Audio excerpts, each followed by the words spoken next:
తీసుకున్న నామలు అందరికీ వందనాలండి. చాలా మంది దేవుడు అందరినీ ఎంతగానో కాచి కాపాడి సజీవ లెక్కలో ఉంచినందుకు దేవుడికి లెక్కలేని చెల్లించుకుంటున్నాం. నాన్నకి దేవుడు గొప్పగా స్వస్థత ఇచ్చారు. జీవితంలో మరి ఎంతో బలహీనతలు ఇచ్చి లేపి ఆయన నిలబెట్టారు. ఇందుకు దేవునికి కృతజ్ఞతగా ఈ కూడికను నా కుటుంబంలో అందరం కూడా పిల్లలు అందరం కూడా దేవుని దైవక్తుల్లో ఆత్మీయ స్థితిలో ఎప్పుడు ఎదగాలని కూడా మా గురించి ప్రార్థన చేయడం కోరుకుంటున్నాం. నాన్న కూడా మాట్లాడుతుంది ఇలాగ అందులో నాన్న కోసం కూడా ప్రార్థన చేయండి. ముందు రోజులు అమ్మ కూడా అదే బాధపడేది, స్నానం రావాలి చర్చి అని.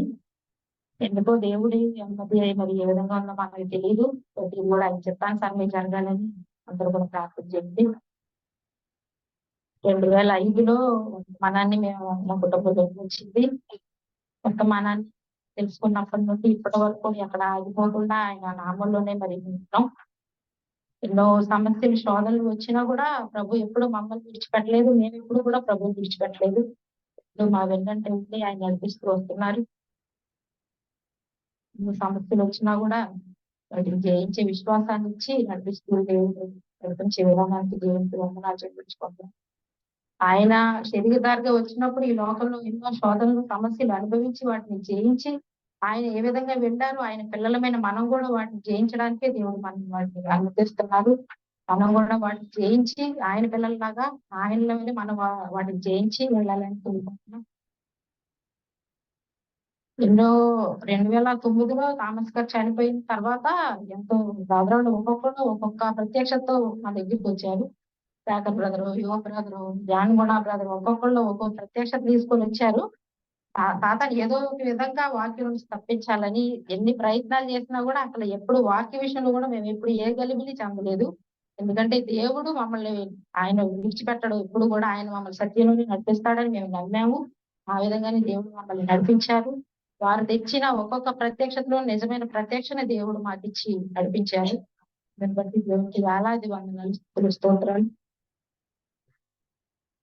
ఇంకా ఎక్కువగా దేవుడిని ఎదగాలని, సహోదరులందరితో ఐక్యతను కలిగి ఉండాలని, అక్కడ ఏ విషయంలో కూడా దేవునికి అవమానం తెచ్చే విధంగా మేము ఉండకుండా దేవుని నామాన్ని భయపరిచే బిడ్డలుగా ఉండాలని అందరూ కూడా మా గురించి ప్రార్థన చేయమని కోరుకుంటున్నాం. చిన్న సాక్ష్యం దేవుడు దీవించుగా. దేవుని స్తోత్రం.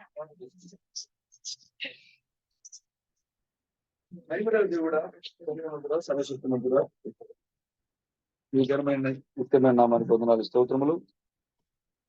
ఈ యొక్క సమయంలో ప్రభు మరి మమ్మల్ని ఈ యొక్క గృహంలో చేర్చి మీ యొక్క నిత్య నామాన్ని బట్టి స్థితించి ఆరాధించి గొప్ప భాగ్యాన్ని చెల్లిస్తుంది. ఇప్పటివరకునైనా మరి మా సహోదరులందరూ కూడా కీర్తనల ద్వారా మీ యొక్క నామాన్ని మేము పరిచయం. అదేవిధంగా మరి సాక్ష్యాన్ని కూడా ప్రభు మరి పంచుకొని ఉన్నాము. మరి మీ యొక్క నామాన్ని ఎరిగిన దగ్గర నుంచి మీరు మా యొక్క వెంబడి ఉంటూ మీ ప్రభుత్వం మమ్మల్ని భద్రపరిచి ఇప్పటి వరకు మీ యొక్క కాపుదలతో మీ హస్తాల కింద మమ్మల్ని భద్రపరిచి నడిపించినందుకు వందనాలు చెల్లిస్తున్నాం. అదేవిధంగా ఇక్కడ మరి ఈ కార్యక్రమానికి హాజరైన ప్రతి ఒక్కరు కూడా మీరు దీవించండి, ఆశీర్వదించండి, సహోదరులను బలపరచండి. ప్రభు మరి నిజమైన దేవుని యొక్క సహవాసము, దేవుని యొక్క ప్రేమ మాకు అనుభవించినట్లుగా సహాయం దయచేయండి. ప్రతి ఆటంకాలను, గలిబిలు చేసే ప్రతి దురాత్మలను, ఆటంకపరిచే ప్రతి దురాత్మలను క్రీస్తు బ్రహ్మం యొక్క నామంలో ఖండిస్తున్నాము. కూడికను ఆది నుంచి అంతవరకు మీరే నాయకుడిగా ఉండి నడిపించి మా జనత ప్రభావాలు పొందుకుంటాను. విమోచకుడైన క్రీస్తు బ్రహ్మం నిత్య నామంలో ఈ ప్రారంభించున్నాము. కార్యక్రమంలోకి హాజరైన ప్రతి ఒక్క సహోదరులందరికీ కూడా మన యొక్క విమోచకుడైన క్రీస్తు బ్రహ్మం నామంలో రాత్రికాల సమయంలో శుభాభివందనాలు తెలియజేస్తా ఉన్నాను. అందరికీ కూడా వందనాలు. God bless you. అందరూ వెనక్కి కూర్చోవడం వల్ల జనం తక్కువగా ఉన్నట్టుగా కనబడుతుంది ఇక్కడ. ఎందుకంటే మీరు బయట పెట్టుకునే వాళ్ళగా మంచిగా పడతారేమో అని దీంట్లో ఏర్పాటు చేయడం జరిగింది.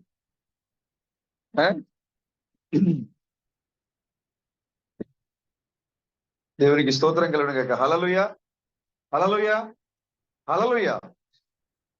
ఈ సమయంలో మన సహోదరులు ఎవరైనా మాట్లాడితే బాగుంటదేమో అనుకుంటా నేను. రమేష్ పేదరు, సతీష్ పేదరు, కొన్ని విషయాలు.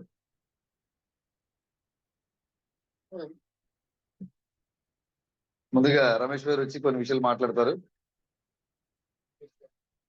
కొన్ని విషయాలు అంటే మన ఇంటి దగ్గర నేనే మాట్లాడితేనే బాగుంటుందా? ఖచ్చితంగా నేను మాట్లాడతా కొన్ని విషయాలు. ఈ సమయాన్ని మన రమేష్ గారికి అప్పగిస్తా ఉన్నాము.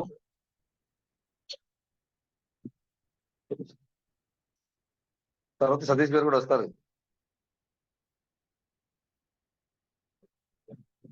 అంటే కొన్ని విషయాలే, ఏదైనా మీకు దోచిన విషయాలు, సంఘాన్ని ఉజ్జీవింపజేసే విషయాలు, ఏదో ఒక ఆ సంఘానికి ఉపయోగపడే మాటలు, కొన్ని మాటలు మాట్లాడితే బాగుంటది. ఎందుకంటే ఇది మా గృహమే కాబట్టి నేను ఒక్కటే మాట్లాడితే బాగోదని నా ఉద్దేశం, అంతే, వేరేదేం లేదు. సమయాన్ని మన సోదరులు రమేష్ గారిని ఆహ్వానిస్తా ఉన్నాను. రండి బ్రదర్, రండి.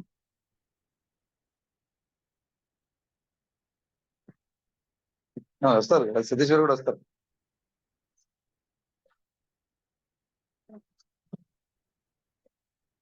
పర్వాలేదు, మనకి చాలా సమయం ఉంది, మంచిగా కూడా పడదు, లోపల కూర్చోవచ్చు. రండి బ్రదర్ రమేష్ గారు. నడిపించాడో పంచుకుందామని ఇక్కడికి వచ్చాను. ఫస్ట్ ఈ యేసుక్రీస్తు ప్రభు అని అంగీకరించి మేమంతా క్రైస్తవులుగా ఉన్నప్పుడు చర్చ్ లో ఒక మంచి పాటలు పాడుతుండేది. మరి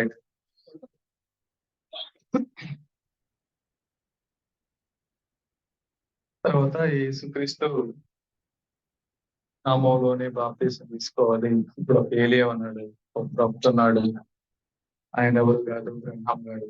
ఆ ఏలియా ఇప్పుడు వచ్చారు. తండ్రి కుమార పరిశుద్ధాత్మ నామంలో బాప్తిజం కాదు, ప్రభు యేసుక్రీస్తు నామంలోనే బాప్తిజం తీసుకోవాలనే వర్తమానంలో కుటుంబం ఉన్నప్పుడు మరి నాకు ఎన్నోసార్లు చెప్పిన మాట అయింది. అది నేను తీసుకోలేకపోయాను. వాళ్ళు తెలుసుకున్న సత్యాన్ని నాతో పంచుకొని నేను కూడా తెలుసుకోవాలని అక్కెంతో ఇష్టపడేది. వాక్యం అంటే బాగా ఇష్టపడేది. అలాంటి సమయంలో బ్రదరులందరూ, Salman brother, Raja brother, Agnesh brother, Columba brother, మేము నలుగురు ఎక్కువ ఉండేవాళ్ళు.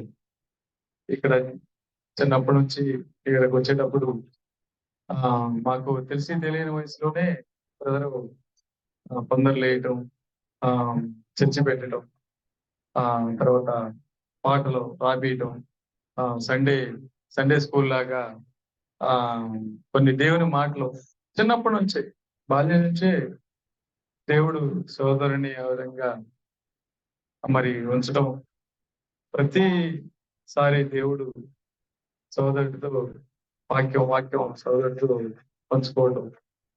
బ్రదర్ చేయని పని ఏం లేదు అసలు. ఎన్నో వర్కులు చేశారు బ్రదర్. నాకు చాలా ఆశ్చర్యం వేస్తుండేది. ఎన్నో ప్రాబ్లమ్స్ వచ్చాయి, అయినా కానీ ఎన్ని ప్రాబ్లమ్స్ ఉన్నా, ఎన్ని సమస్యలు వచ్చినా దేవుడు వాటినే తీసేస్తాడు అనే ధైర్యం ఉండేది బ్రదర్కి.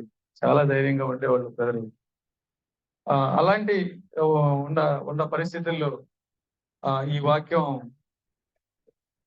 క్రీస్తు మరి ప్రణాం గారి ప్రవక్త మనకి ఏలియా వచ్చాడు అని వర్తమానంలో రెక్కోళ్ళు, అదేవిధంగా మేరీ సిస్టర్లు వీళ్ళంతా కలిసి ఉండే సమయంలో నేరుగా ఆనాడు బాప్తిస్మ యోహాను దగ్గరికి ఏ విధంగా అయితే శాస్త్రుల్ని పరిశీలిని దాటుకొని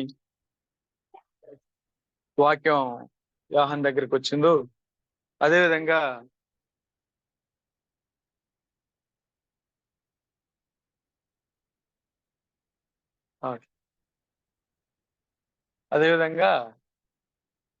వాక్యం మరి సోదరుడు కుటుంబంలోకి రావటం, అది అక్క తీసుకోవటం, అక్క తెలుసుకోవటం, అది నాకు చెప్పాలనుకోవడం, తాపత్రయపడటం, నేను వచ్చి ప్రవక్తని నమ్మకుండా క్రీస్తు అని చెప్తే ఆమెనని చెప్పడం. ఎన్నో సమస్యలు. అందరూ క్రైస్తవులంతా ఒకలా చూసేవాళ్ళు. కానీ మాకు ఏం తెలిసేవి కావు. వాళ్ళు ఎంత విచిత్రంగా అనుకున్నా, ఓ వీళ్ళేంటి, తనకు చాలా ప్రభావం ఉండేది అప్పుడు. ఇప్పుడంటే మనం దగ్గర దగ్గరగా 18, 20 సంవత్సరాలు అయిపోయింది కాబట్టి మన ఎవరు పట్టించుకోవట్లేదు. అప్పుడు బాగా వివక్ష చూపించేవాడు. ఏంటి యేసు దేవుడైతే వీళ్ళేంటి ఒక మనిషిని పుచ్చుకొని దేవుడు అంటున్నారు. ప్రతిదీ మనం ఏం చేసినా అది ఒక గేలి పరిహాసం చేసేవాడు. కానీ బ్రదర్ ఎక్కడ దానికి ఒగ్గే తగ్గేవాడు కాదు. వాళ్ళు కొద్దిగంటే బ్రదర్ ఇంకా ఎక్కువ చేసేవాళ్ళు. అంత ధైర్యం ఎట్లా వచ్చేదో నాకు అర్థమయ్యేది కాదు. ఆ కరపత్రాలు కొట్టడం, ఇవన్నీ మీకు తెలిసినయే. అప్పుడు ఇంకా కొద్దిగా ఫస్ట్ లో ఆ ఇంకా చాలా ఎప్పుడు బైబుల్ బ్రదర్ చదువుతుండేవాళ్ళు.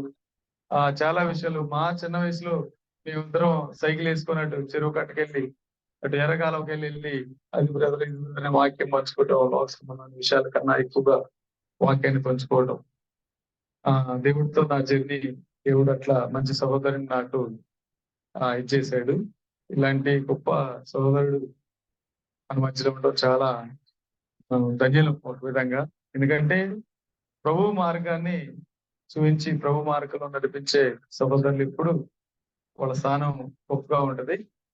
ఈ కుటుంబంలో మరి ఆ వర్తమానం తీసుకొచ్చిన సహోదరులకి సెలరీ ఇచ్చే విషయంలో గాని, ఆ వర్తమానం తీసుకొచ్చిన సహోదరులకి మంచి చెడు చూసుకునే విషయంలో గాని, అక్క గాని, బావ గాని, మేరీ సిస్టర్లు గాని ఇక్కడ వీళ్ళ ఆశ్రయం ఇచ్చి వాక్యం కన్నా ఎక్కువ ఏమీ కాదని పక్కమటే చుట్టుపక్కల సిస్టర్ల చుట్టాలందరూ మరి వాళ్ళందరూ ఆ చేసే చర్చి సంబంధించిన వాళ్ళందరూ పక్కమటి వాళ్ళు ఎన్నో రకాలుగా అవమానపడుతుండేవాళ్ళు, గేలి పరిహాసం చేస్తూ ఉండేవాళ్ళు.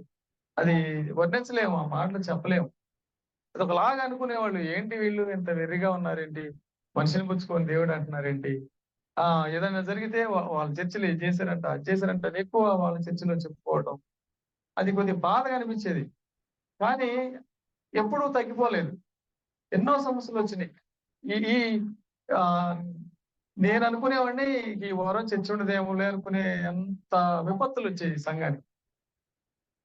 కానీ అలాంటి సందర్భం ఇప్పటి వరకు దేవుడు మన సంఘానికి ఇవ్వలేదు. విజయం మనకే ఇచ్చాడు దేవుడు.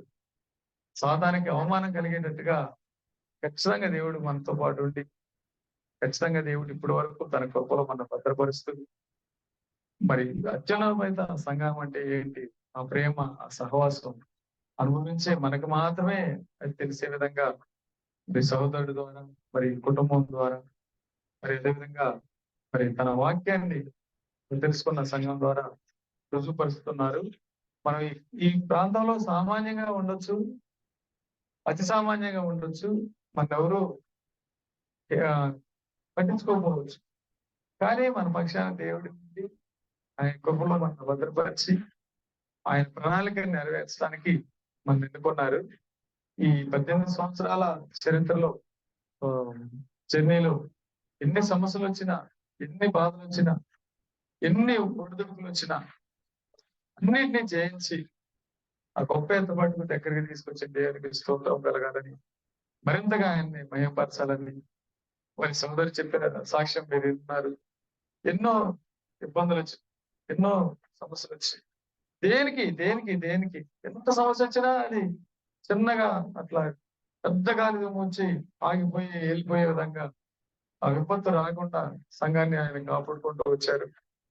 ఆ సోదరుడు వాక్య విషయంలో గాని, కుటుంబ విషయంలో గాని, మరి సోదరులు, సిస్టర్స్ ఇక్కడ ఉన్న మరి అందరం ఏకాత్మతో, ఏక మనసుతో దేవుని ఆరాధించే విధానం, దేవుడు మనతో ఉండే విధానం, ఇది వర్ణించలేంది, మాటలతో చెప్పలేంది. నాకైతే చెప్పడం కూడా రావట్లేదు. ఆ ఇంత గొప్ప సంఘంలో నేను ఉంటానని నేను ఎప్పుడు అనుకోలేదు అసలు. నన్ను కూడా చాలా వెర్రిగా, ఏంటి వీడు ఆ పిల్లని వేసుకొని, ఆ పిల్ల వాళ్ళ అమ్మాయిని వేసుకొని, వాళ్ళ ఆవిని వేసుకొని పొలం పోతాడు, నర్సాపురం అంట 40 కిలోమీటర్ల. ఏమి సాధిస్తున్నాడు వీడు, ఏం కలిసి వచ్చింది వీడికి, ఎంత ప్రయాసంతో వెళ్తారట. ఇక్కడ చర్చిలు లేవా?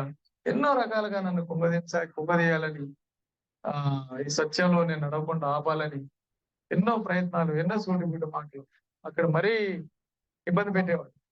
ఎందుకోనో వాళ్ళు ఇబ్బంది పెడితే మాకు ఇబ్బంది అనిపించేది కాదు, సంతోషం వేసేది. నేను స్తోత్రం కలిగిన అసలు వాళ్ళు ఇబ్బందిగా అనిపిస్తే మనకి అట్లా అనిపించేది కాదు. ఎందుకంటే మనలో మనకన్నా మనలో దేవుని ఆత్మ ఉండబట్టే మనం ఆ విధంగా తీసుకుంటాం అన్నమాట. ఇంతవరకు ఎప్పుడు నరసాపురం వచ్చిందా, ఎప్పుడు చర్చలకు వెళ్దామా, ఎప్పుడు మన సహోదరులతో కలుసుకుంటాం అనే తపన, అలాంటి ఆ ఊరికనే మనం అట్లా రాము. ఏదో ఒక ఆకర్షణ ఉంటేనే మనం వస్తాం. సోదరుడు చెప్పే 4 మాటల కోసం ఎంత దూరం నుంచి వచ్చేవాడు. అప్పుడు క్యాసెట్ మెసేజ్ లేదు, బ్రదరే మెసేజ్ చెప్పేవాడు ఫస్ట్ లో. ఎంతో గొప్పగా ఉండే మాటలు. ఆ మాటల ద్వారానే నేను చాలా చాలా చాలా బలపడ్డా.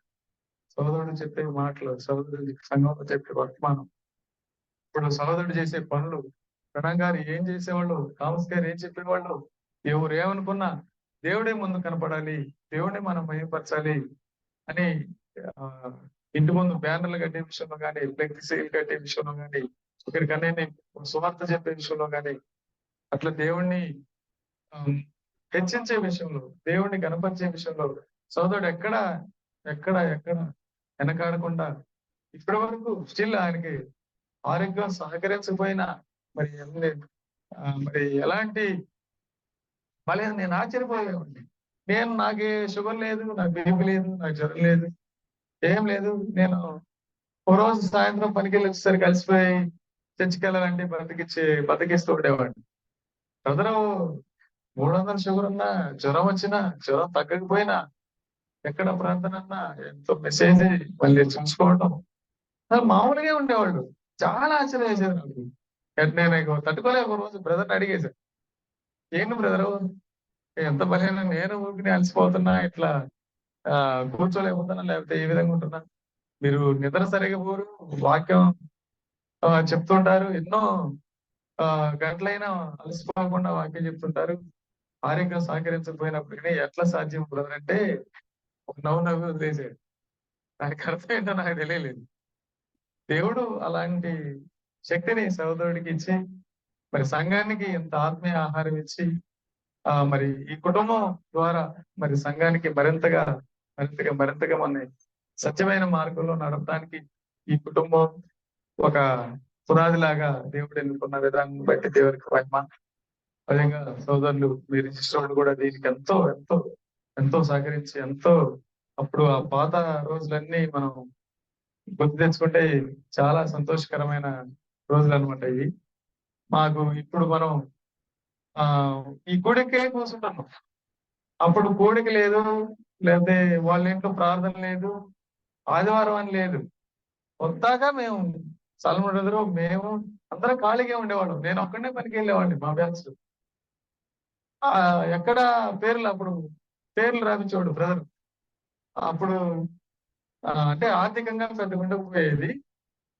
మిషన్ కాడికి వెళ్ళి వేస్ట్ క్లాత్లు ఉంటాయి కదా, మిగిలిపోయిన క్లాత్లు రంగురంగులు తీసుకొచ్చి దాని మీద బ్లూ ఇంక్ తో రెడ్ ఇంక్ తో పేర్లు రాసి కర్రకి వచ్చి ప్రణాం 2వ రాకలు వచ్చాడని పట్టుకొని అన్ని తిరిగేవి.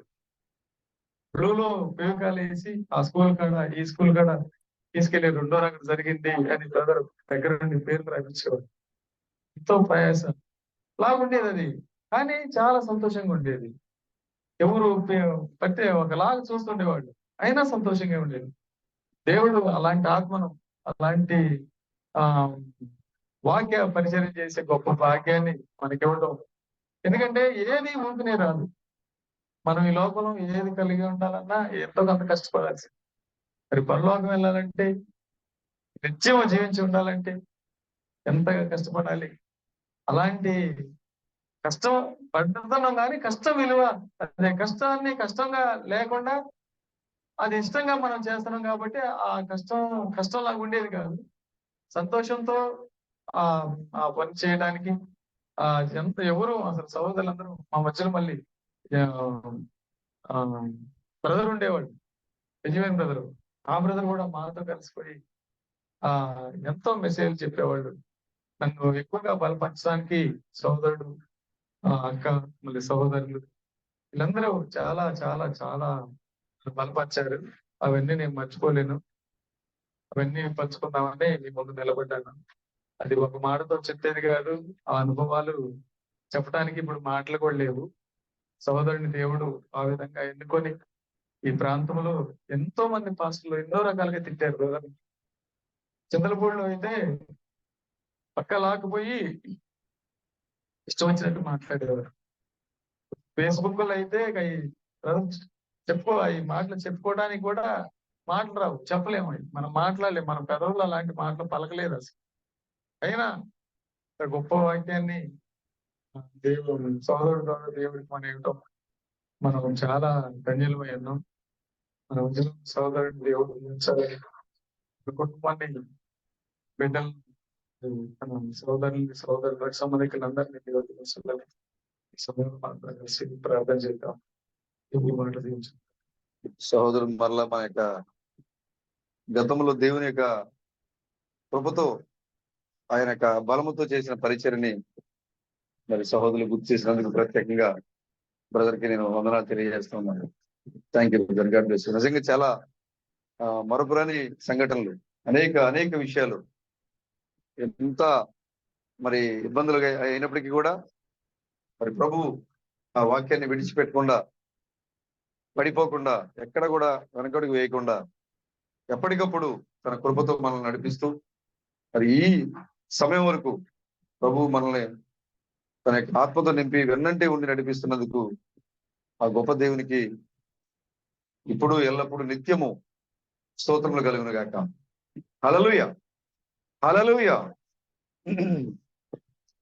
ముఖ్యంగా ఈ రాత్రికాల సమయంలో మరి మా కుటుంబంలో జరిగేటువంటి మరి కార్యక్రమానికి వచ్చిన ప్రతి సహోదరులకు, ఎక్కడున్న సహోదరులకు, మరి దూర ప్రాంతంలో ఉండి మనతో ఐక్యత పొందుకున్న సహోదరులకు, మరి రావాలనుకుని కొన్ని సమస్యల ద్వారా రాలేకపోయినటువంటి ఇంటి దగ్గర ఉన్న మన యొక్క సహోదరులకు మరి ప్రత్యేకంగా వందనాలు తెలియజేస్తా ఉన్నాను. మరి దేవుడు వారిని, వారి యొక్క కుటుంబాన్ని బహుగా దీవించును గాక. హల్లెలూయా. మంచిది. మీరందరూ కూడా గతంలో ప్రార్థన చేసిన రీతిగా ఈ యొక్క మరి కుటుంబంలో మరి పెర్సీ యొక్క నాన్నగారికి బాగా బలహీనత వచ్చింది. మరి హాస్పిటల్కి తీసుకెళ్ళాము. మరి ఒక 5-6 రోజులు అక్కడే ఉన్నాము. చాలా కొంచెం సీరియస్ కండిషన్ దాకా వెళ్ళి మరి నేనైతే నమ్ముతున్నాను మీరందరూ ప్రార్థన చేశారు, దేవుడు మీ యొక్క ప్రార్థనకు బదులిచ్చారని నమ్ముతున్నాను. మీకు మంచి ఆరోగ్యాన్ని ఇచ్చారు. అదేవిధంగా మరి దేవుని యొక్క పరిచర్యలో వాళ్ళు కూడా భాగస్వాములయ్యారు కాబట్టి మరి దేవుడు ఆ యొక్క విషయంలో కూడా దానిని బట్టి కూడా దేవుడు మరి ఆయన వాక్యంలో పూర్తిగా లేకపోయినప్పటికి కూడా మరి దేవుని క్రీస్తు ప్రణామ యొక్క నామాన్ని మరి పూర్తిగా అనుసరించకపోయినప్పుడు కూడా దేవుడు స్వస్థనిచ్చారంటే ఆయన మరి గత 15-18 సంవత్సరాల క్రితము మరి క్రీస్తు ప్రణామ నామం కొరకు వారు ఎంతగానో త్యాగం చేశారు. కాబట్టి దేవుని బిడ్డలకు పరిచర్య చేస్తే దేవుడు అన్నడు కూడా ఆయన విడిచిపెట్టాడు. అంటే ఆ యొక్క విషయంలో కూడా ప్రభు మరి స్వస్థించారని నేను అనుకుంటున్నాను.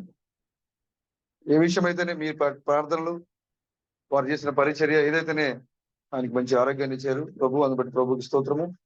అదేవిధంగా అమ్మని గురించి కూడా మీరు ప్రార్థన చేశారు, అమ్మ కూడా మంచి ఆరోగ్యాన్ని ఇచ్చాడు ప్రభు. దాన్ని బట్టి కూడా మీ అందరికి ప్రత్యేక వందనాలు తెలియజేస్తూ ఉన్నాను. హల్లెలూయా. బాలుడైన సమూయేలు బాలుడిగా ఉన్నాడు. ఆయన చిన్న వయసులో ఉన్నాడు. తన తల్లి ముందుగానే ప్రతిష్ఠ చేసింది బాలుడు పుట్టక మునిపే. ఎల్కానాకి 2 భార్యలు ఉన్నారు. దాంట్లో ఈ యొక్క భార్య సమూయేలు తల్లికి, అన్నాకి పిల్లలు లేరు. ఫస్ట్ ఆమె దేవుని యొక్క మందిరానికి వచ్చి ప్రార్థన చేసి ఉపవాసం ఉండి ప్రార్థన చేసింది. ఆమె, నాకు ప్రభువా నాకు బిడ్డలు ఇవ్వండి, అందరూ నన్ను అవమానిస్తున్నారు, నా భర్త కూడా నన్ను ప్రేమించట్లేదు, బిడ్డలు లేరని, కాబట్టి నాకు బిడ్డలు ఇవ్వండి అని ఆమె ప్రార్థన చేసింది. ఎంతగా ప్రార్థన చేసిందంటే యాజకుడైన ఏలి ఆమె పడుకొని నిద్రపోతుందేమో అంటే ఇంటికి వెళ్ళట్లేదు ఆవిడ. దేవుని యొద్ద నుంచి సమాధానం వచ్చేంత వరకు కూడా ఆ యొక్క సహోదరు ఇంటికి వెళ్ళకుండా దేవుని మందిరములోనే ఉండి ఇంకా ఆమె భోజనం మానేసి పూర్తిగా ప్రార్థనలోనే ఉంది ఆమె. దేవుని దగ్గర నుంచి బదులు వచ్చే వరకు కూడా ఆమె ప్రార్థనలోనే ఉంది. దేవుని దగ్గర నుంచి బదులు వచ్చే వరకు ఆమె ప్రార్థనలోనే ఉండి ఆమె మత్తురాలుగా ఉన్నట్టుగా ఆమె ప్రార్థన చేసుకుంటూ అలసిపోయి అలాగే పడుకుని ఉంటే ఏలి వెళ్ళి, ఏంటమ్మా వెళ్ళి పడుకుని నిద్రపోతున్నావు ఏంటి, నిద్రపోతున్నావా అని లేపి అడిగాడు. అడిగినప్పుడు ఆమె అంటుంది, అయ్యా లేదు నేను నిద్రపోవట్లేదు, నేను ప్రభు యొక్క సన్నిధిలో వేచి ఉన్నాను, ప్రభు యొక్క స్వరం కొరకు నేను వేచి ఉన్నాను అని ఆమె బదులిచ్చింది. నిజంగా ఎప్పటి వరకు ఆమె బదులిచ్చింది, ఎప్పటి వరకు ఆమె ప్రార్థన చేసింది అంటే దేవుడు బదులిచ్చే వరకు ఆమె ప్రార్థన చేసింది. దేవుడు బదులిచ్చాడు. ఆమె ఒక వాగ్దానం చేసింది, ప్రభువా నువ్వు నాకు గనక బిడ్డని ఇస్తే నేను నీకే ఇచ్చేస్తా, నువ్వు నా కుమారుని ఇస్తే నేను నీకే ఇచ్చేస్తా అని వాగ్దానం చేసింది. ఆ వాగ్దానం ప్రకారంగా బాలుడైన సమయాలు తీసుకుని వచ్చి పుట్టిన తర్వాత కొంతకాలానికి తీసుకొచ్చి దేవుని యొక్క మందిరానికి అప్పచెప్పేసింది. లేక పుట్టిన ఒక కుమారుడు ప్రార్థనా జీవితం కన్నీటితో ఉపవాసంతో ఉండి దేవుడిని అడిగి పొందుకున్న మరి కుమారుడు దేవుని మందిరానికి అప్పగించేసింది. ఆ బాలుడు సంవత్సరానికి ఒకసారి వచ్చే చూడటానికి బాలుడు సమయాలు దేవునికి సన్నిధిలో బాలుడిగా ఉండే దేవునికి పరిచయం చేశాడు ఆయన. అదే ఇంట్లో ఉన్న ఏలి కుమారులు మాత్రము పరిచర్య చేయాల్సిన ఏలి కుమారులు, ఏలి తర్వాత యాజకత్వం తీసుకోవాల్సిన కుమారులు బహు భయంకరమైన పాపంలో పడిపోయారు. కానీ ఎక్కడి నుంచో వచ్చిన ఒక సమూయేలు, ఒక చిన్న బాలుడు యెహోవా సన్నిధిలో యెహోవాకి పరిచర్య చేస్తా ఉన్నారు. ప్రతి ఏటా వచ్చే తగ్గ తల్లి యాజకుని యొక్క ఎఫోదును తీసుకొచ్చి ఆ కుమారునికి వేసేది. సమూయేలు బాల్యము నుండే దేవుని యొక్క సేవకుడు. ఆయన బాల్యము నుండి దేవుని యొక్క సేవకుడు. బైబిల్లో రాయబడింది అక్కడ, ఆ దినములలో యెహోవా మాట్లాడుట, యెహోవా ప్రత్యక్షమగుట బహు అరుదు. యెహోవా ఎవరి ద్వారా మాట్లాడలేదు. ఎందుకంటే ఏలి యథార్థంగా ఉన్నాడు కానీ పాపాన్ని ఖండించలేకపోయాడు. ఇశ్రాయేలు ప్రజలందరూ పాపంలో పడిపోయారు. యెహోవాకి ఎవరికి ప్రత్యక్షంగా అవట్లేదు. అరుదు, బహు అరుదు.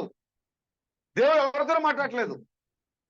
అలాంటి సమయంలో మరి సమూయేలు, బాలుడైన సమూయేలు ఈ లోకానికి వచ్చినప్పుడు, బాలుడిగా ఉండి పరిచర్య చేస్తున్నప్పుడు మరి దేవుడు సమూయేలుతో మాట్లాడుతున్నాడు. దేవాలయంలో పడుకున్నాడు సమూయేలు.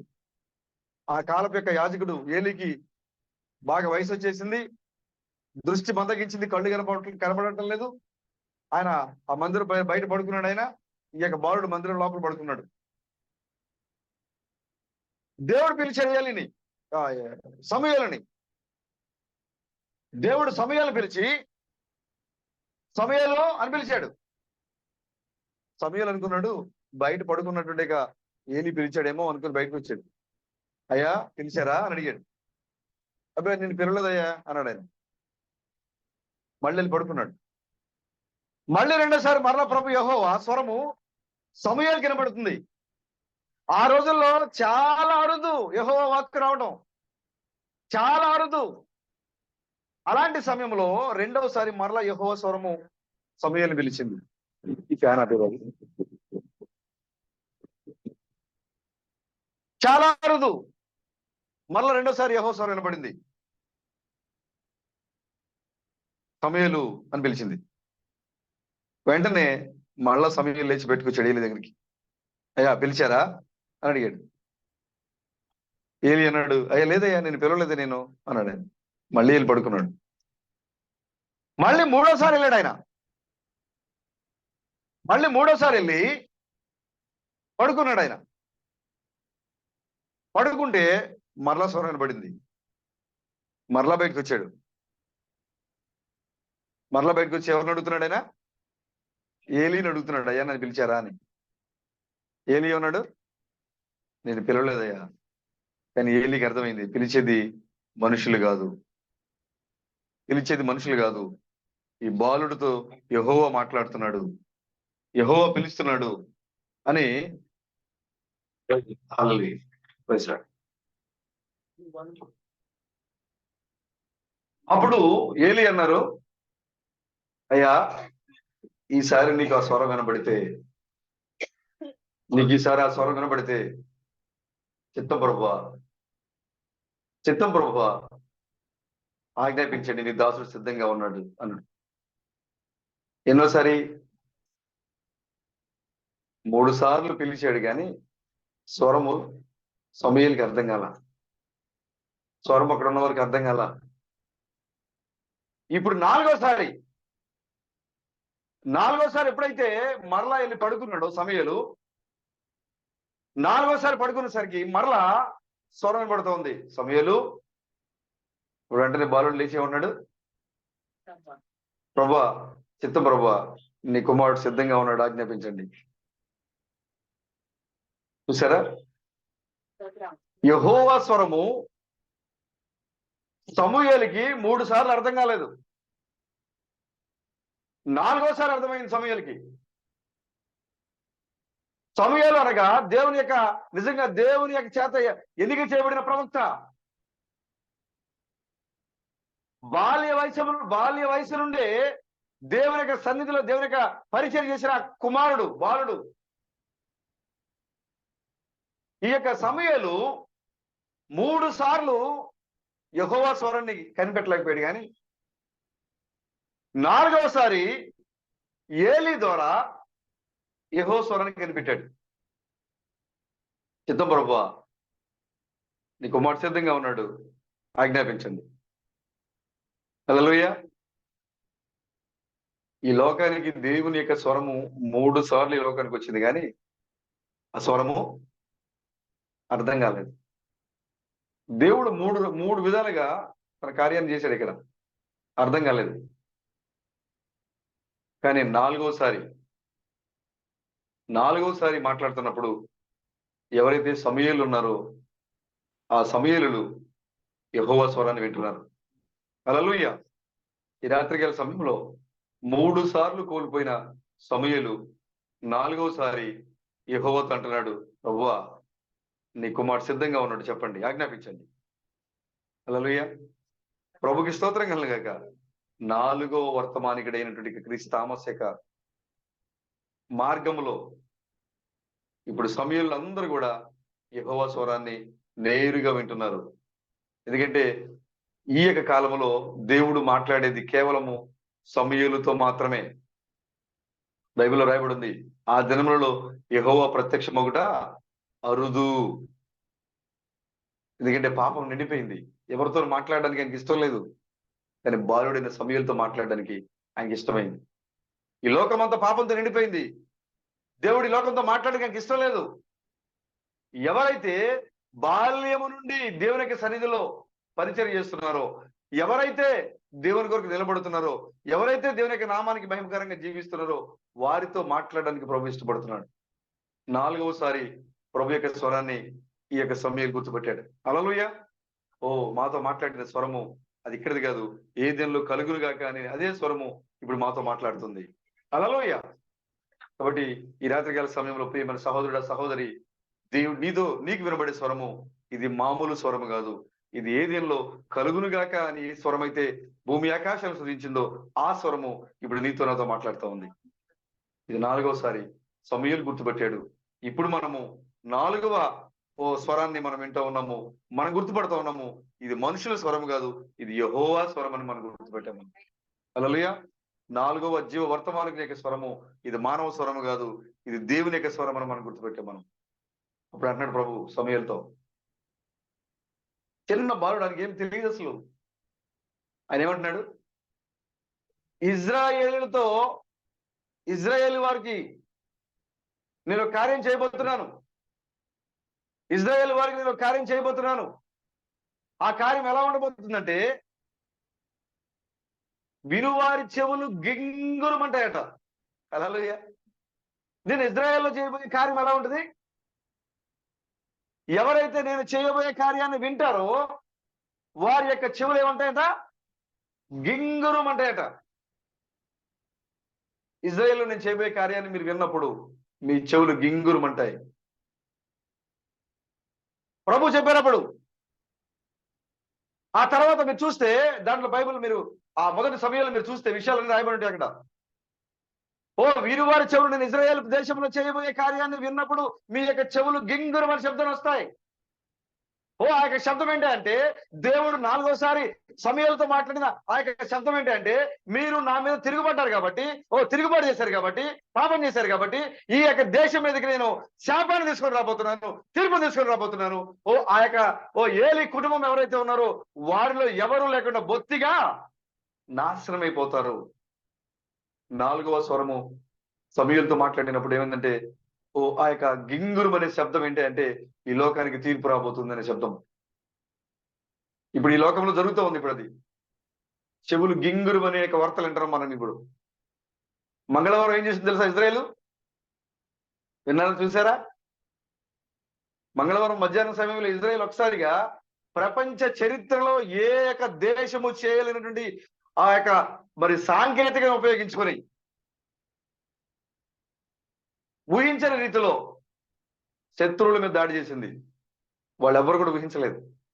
ఇటీవల ఇరాన్ యొక్క హామాస్, ఇరాన్ లో దాక్కున్న హామాస్ యొక్క చీఫ్ ని అతని యొక్క రూమ్ లోనే అతని సెక్యూరిటీ గార్డ్ లోపల మరి భద్రత చాలా కట్టుదిట్టంగా ఉన్న ఆ యొక్క స్థలంలో తన యొక్క మొబైల్ ఫోన్ ని పేలిపోయి చనిపోయేలాగా చేశారు.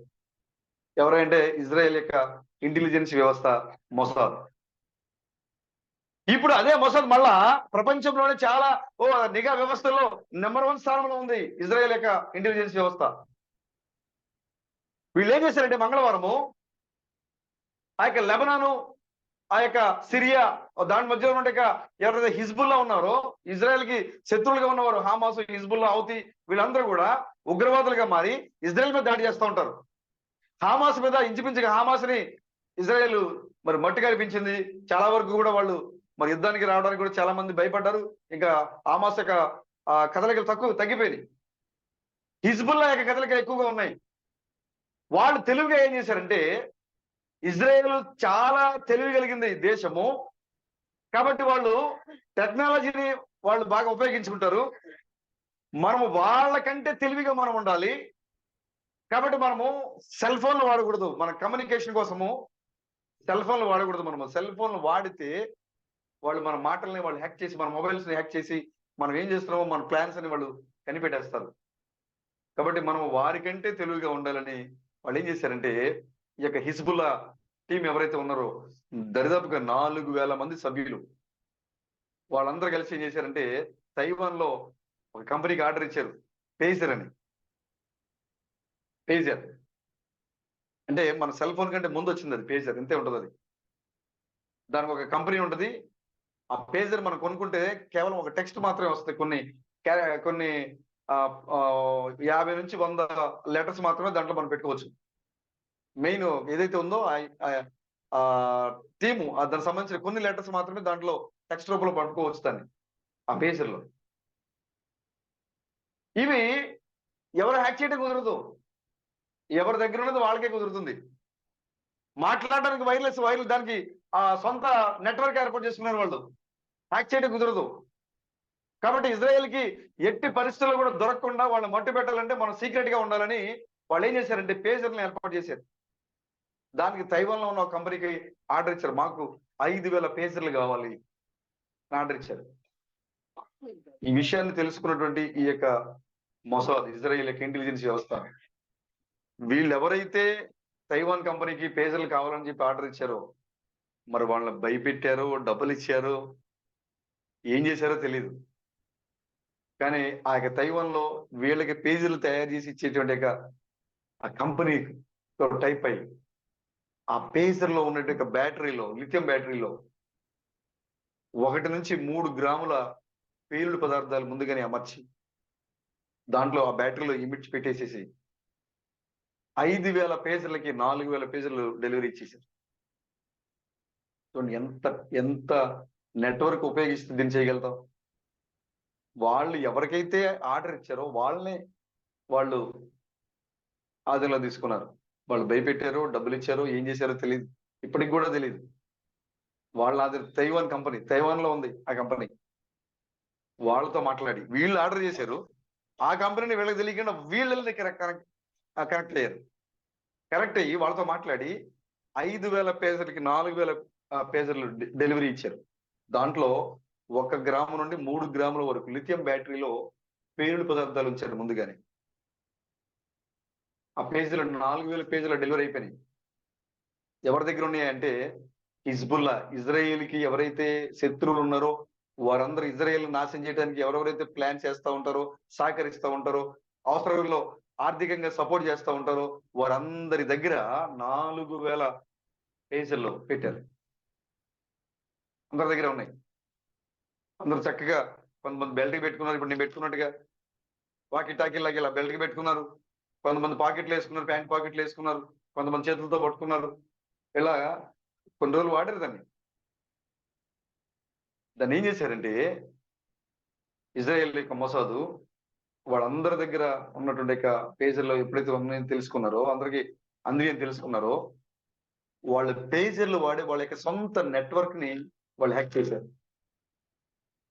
చాలా అసాధ్యం. వాళ్ళ సొంత నెట్వర్క్, అది బయట వాళ్ళది కాదు.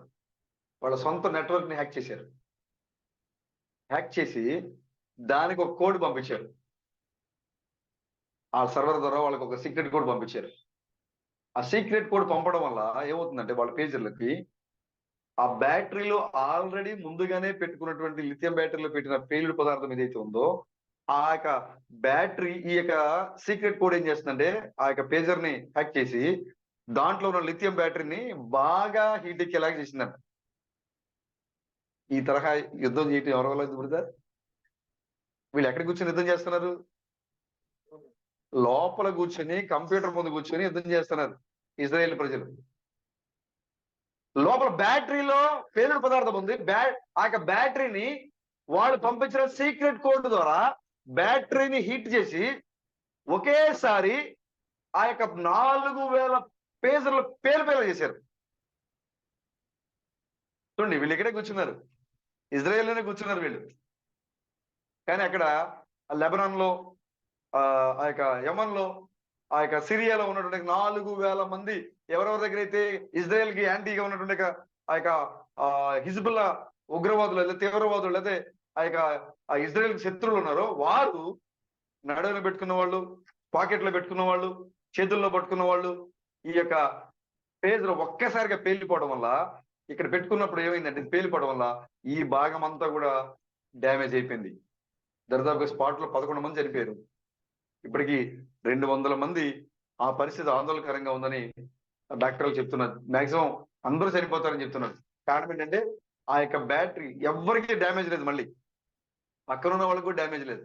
ఎవరైతే తగిలించుకున్నారో ఆ బ్యాటరీ, లిథియం బ్యాటరీ పేలిపోవడం వల్ల వాళ్ళ యొక్క శరీర భాగాలు, పాకెట్లో పెట్టుకున్న వాళ్ళకైతే ఆ పాకెట్ సంబంధించిన భాగం అంతా కూడా అదంతా కూడా పేలిపోయింది. పైన పెట్టుకున్న వాళ్ళు ఈ పొట్టతో పాటు ఇదంతా ఈ భాగం అంతా పేలిపోయింది. చేతులు పట్టుకున్న వాళ్ళు ఈ భాగం అంతా పేలిపోయింది. మాట్లాడే వాళ్ళు ఆ భాగం అంతా పేలిపోయింది. వాళ్ళు ఆ టైంలో వాళ్ళు ఎక్కడైతే పేలి టైంకి వాళ్ళ యొక్క ఆ శరీరంలో ఆ భాగాల్లో ఎక్కడైతే పేజర్ ఉందో అది ఒకేసారిగా వాళ్ళ శరీరాన్ని బాగా తీవ్రమైన గాయం చేసింది. అది పేలిపోయే బ్యాటరీ ఒకేసారిగా ప్రపంచమంతా ఉలిక్కిపడింది. ఎందుకు? ఈ తరహా యుద్ధం ఎవ్వరు కూడా ఇప్పటికీ చేయలేదు. ఇలా కూడా చేయొచ్చా? ఆల్రెడీ హమాస్ చీఫ్ ని చంపిన దాన్నే వాళ్ళు ఇంకా తట్టుకోలేకపోతున్నారు. అసలు అంత భద్రత ఉన్నటువంటి హమాస్ చీఫ్ ని వాళ్ళ రూమ్ లో, వాళ్ళ సెక్యూరిటీ గార్డు, వాళ్ళ ఇంటిలో భద్రత, మరి సొంత సిబ్బంది ఉన్నటువంటి ఆ యొక్క రూమ్ లో అంత కట్టుదిట్టమైన భద్రత కలిగినటువంటి ఆ చీఫ్ ఉన్నటువంటి ఆ గదిలోకి మరి వాళ్ళ యొక్క అమర్చిన మొబైల్ పంపించి అతను మాట్లాడే సమయానికి దానికి యాంటీ రేడియేషన్స్ పంపించి అది ఒకేసారిగా పేలిపోయినట్లు చేస్తే ఏమైపోయాడైనా చనిపోయాడు. దాన్నే తట్టుకోలేకపోతున్నారు. కానీ ఇప్పుడు ఒకేసారి 4,000 మంది మీద దాడి చేస్తే ప్రపంచం ఒక్కసారిగా ఉలికిపడింది. ఇజ్రాయేల్ మామూలు కాదు. ఇజ్రాయేల్ పక్షాన ఎవరు నిలబడ్డారు ఇప్పుడు? ఎందుకు ఈ విషయం చెప్తానంటే మనము ప్రపంచానికి అర్థం కాల. ఇజ్రాయేల్ చాలా టెక్నాలజీగా ఉందనుకుంటారు వాళ్ళు, వాళ్ళకి అర్థం కావట్లా. కానీ మనకు అర్థమవుతుంది ఇజ్రాయేల్ మేల్కొంటుంది. హల్లెలూయా. ఇజ్రాయేల్ మేల్కొంటుంది. వాళ్ళు మరి ఎప్పుడైతే మేల్కొని వాక్యం దగ్గరికి వస్తారో ఈ సమయంలోనే, దానికంటే ముందుగానే పెళ్లి కుమార్తె లోకాన్ని విడిచి వెళ్ళిపోవాలి. కాబట్టి సమయము చాలా తక్కువగా ఉంది. కాబట్టి మనము ఈ లోక సంబంధమైన కార్యాలు చూసి మీరు నాకు అనిపిస్తా ఉంది పరిపూర్ణంగా ఇంకా మీరు ఇంకా దేవుని యొక్క సన్నిధిని మీరు కేటాయించలేకపోతున్నారు అనిపిస్తుంది నాకు. ఈ యొక్క కార్యాలన్నీ చూస్తూ ఉంటే వధువు ఏ సమయంలోనైనా సరే వెళ్ళిపోయే సమయంలో మనం ఉన్నాం. చాలా దగ్గరగా ఉంది. ఇది ఉద్రేకంతో లేకపోతే మిమ్మల్ని భయపెట్టడానికో చెప్పే మాటలు కావు ఇవి. పరిశుద్ధ గ్రంథము నిజమని మనం నమ్మితే, అది నిజమైతే ఇప్పుడు ఖచ్చితంగా ఆ యొక్క లేఖనాలన్నీ కూడా నెరవేర్చబడాలి. ఇజ్రాయేల్ మేల్కొంది. ఇజ్రాయేల్ మేల్కోవడం అంటే దేవుడు ఇజ్రాయేల్ తరపున యుద్ధం చేస్తున్నాడు. అది ఒక మనిషికి సాధ్యమయ్యేది కాదు. అది ఆ టెక్నాలజీ అది వాళ్ళు మామూలుగా అయితే ఆలోచించి చేయలేరు దాన్ని. కానీ దేవుడు వారితో ఉండి వాళ్ళ దేశంలో ఉండి వాళ్ళు అక్కడ 4,000 మందిని మరి గాయపరిచే విధంగా 4,000 మందిని ఒకేసారి అటాక్ చేసేలాగా చేశారంటే అది మామూలు విషయం కాదు. దేవుడు వారితో లేకపోతే వాళ్ళంత టెక్నాలజీ అంత జ్ఞానంతో వాళ్ళు దాన్ని చేయలేరు. ఎందుకు దేవుడు దాన్ని ఆ విధంగా చేస్తున్నాడు అంటే ఇజ్రాయేల్లో దేవుడు పనిచేస్తున్నాడనే ఒక సూచన వధువుకి ఇస్తా ఉన్నాడు ఆయన. కాబట్టి ఏ సమయంలోనూ సరే వధువు మరి లోకాన్ని విడిచి చెత్తబడే సమయంలో ఉంది. కాబట్టి నిర్లక్ష్యంగా ఉండకండి. మిగతా విషయాలన్నీ కూడా మీరు రెండవదిగా పెట్టుకోండి. మీరు ఉద్యోగం చేస్తున్నారా, వ్యాపారం చేస్తున్నారా, పనులు చేసుకుంటున్నారా, అది రెండవదిగా పెట్టుకోండి. దేవుని పట్టుకోవడము, దేవునితో అంటి పెట్టుకొని ఉండటము, దేవుని వెంబడించడమే మొదటి కార్యంగా మీరు పెట్టుకోండి. ఎందుకంటే సమయం చాలా దగ్గరగా వధువుకి నేను చెప్పేది వధువు గురించి మాట్లాడుతున్నా. బుద్ధి లేని కన్యక గురించి నేను మాట్లాడట్లా. బుద్ధి లేని కన్యక ఇక్కడే ఉంటది. మరి అనేక శ్రమల్లోంచి రావాల్సి ఉంటుంది. కాబట్టి వాళ్ళ గురించి మనం మాట్లాడట్లా. ఎవరైతే హానోకు వలె మరణము లేకుండా ఎత్తబడడానికి వాళ్ళు సిద్ధపడుతున్నారో వారి గురించి, పెళ్లి కుమార్తె గురించి హెచ్చరికగా ఈ రాత్రికాల సమయంలో ఈ విషయాలు నేను మాట్లాడుతూ ఉన్నాను. ఎందుకంటే ఆ యొక్క సమూయేలు 4వసారి ఆ ప్రభు యొక్క స్వరాన్ని గుర్తించాడు ఆయన. ఆ యొక్క స్వరం ఎలాంటి స్వరం అంటే చెవులు గింగురుమనే స్వరం. దేవుడు ఇశ్రాయేలు చేయబోయే కార్యం ఎలాంటి కార్యము? వినివారి చెవులందరూ కూడా గింగురు అనే వార్తని దేవుడు ఇస్తారని చెప్పాడు ఆయన. దాంట్లో మొదటిది ఏలీ యొక్క కుటుంబంలో ఎవరు మిగలరని చెప్పాడు ఆయన. ఎందుకంటే వాళ్ళు వాక్యానికి వ్యతిరేకంగా మారిపోయారు. వాడు సంఘంలో ఉన్న సహోదరి మీ అందరి చెవులు కూడా గింగురుమనే వర్తమానం ఈ లోకం వినబోతుంది, రాబోతుంది. కాబట్టి ఆ సమయంలో ఎవరైతే వాక్యానికి వ్యతిరేకమైన వారు ఉన్నారో, పాపంలో పడిపోయిన వారు ఉన్నారో, చూడండి ఏలీ కుమారులు యాజకులు, వాళ్ళు దేవుని సన్నిధిలో ఉన్నారు. వాళ్ళు యాజకత్వం ఏలీ ద్వారా వచ్చిన సంక్రమించిన మందిరంలో ఉండి వాళ్ళు సేవ చేసుకుంటూ అపవిత్రమైన కార్యాలు చేస్తూ ఉన్నారు. వాళ్ళు సంఘంలోనే ఉన్నారు, మందిరంలోనే ఉండి సేవ చేస్తున్నారు, కానీ పాపంలో ఉన్నారు వాళ్ళు. అందుకోసమే వాళ్ళకి జరగబోయే తీర్పు చెవులు గింగిరి అనబోతున్నాయి. చూడండి ఆ ఏలీ కుమారుల కోసమే ఇజ్రాయేల్ ఎంతమంది కూలిపోయారు తెలుసా? మొట్టమొదటిగా 4,000 మంది కూలిపోయారు. తర్వాత వాళ్ళు మనసును తెచ్చి పెట్టుకున్నారు. ఎంతమంది చనిపోయారు? 30,000 మంది చనిపోయారు. ఎవరి కోసము? ఏలీ కుమారులు పడిపోవడం కోసం. చెవులు గింగిరుమని వార్త అదే తీర్పు. కాబట్టి ఇప్పుడు సంఘములో కూడా ఆనాడు ఇజ్రాయేలులో ఆయన చెప్పే ఆ యొక్క మాట వినివారి అందరి చెవులు గింగురుమన్నట్లుగానే ఇప్పుడు సంఘములో కూడా వినివారందరి చెవులు కూడా గింగురుమనే వార్త రాబోతుంది. అదేంటంటే ఎవరైతే సంఘములో ఉండి, ఎవరైతే వాక్యములో ఉండి, వాడు వాక్యంలో ఉండి పాపాన్ని విడిచిపెట్టలేకుండా ఉంటున్నారో వారందరి మీదకి భయంకరమైనట్టుగా నాశనము తీర్పు రాబోతుంది. కాబట్టి ప్రియమైన సహోదరి చాలా జాగ్రత్తగా ఉండండి. ఇజ్రాయేల్ మేల్కొంది. అన్య వధువు ఈ లోకాన్ని విడిచి వెళ్ళిపోయే సమయము ఆసన్నమైనది. ఒకవేళ నువ్వు బుద్ధిలేని కనికగా ఉన్నావా, నిద్రపోయిన కనికగా ఉన్నావా, అవిశ్వాసురైన మరి పెళ్లి కుమార్తెగా ఉన్నావా, నీకు ఈ హెచ్చరికలు నీకు బోధపడవు, నీ చెవులకి ఎక్కవు. పర్వాలేదులే అని నువ్వు మరలా దిగి వెళ్ళిపోయిన తర్వాత నీ కార్యం నీదే, నీ పని నీదే, నీ కార్యకలాపాలు నీవే చేసుకుంటూ పోతూ ఉంటావు. కానీ పెళ్లి కుమార్తె మరి ఆ యొక్క భయభక్తులకు రాబోతుంది పెళ్లి కుమార్తె యొక్క మాట విన్నప్పుడు. కాబట్టి ఆ చెవులు గింగిరు అనే వార్త సంఘంలో జరగబోతుంది. ఇప్పుడు భయంకరమైన కార్యాలు జరగబోతున్నాయి. ఎందుకంటే ఆయన ముందుగానే చెప్పాడు, ఇదిగో ఉత్తర దిక్కు నుంచి నేను ఒకని రేపుచున్నాను.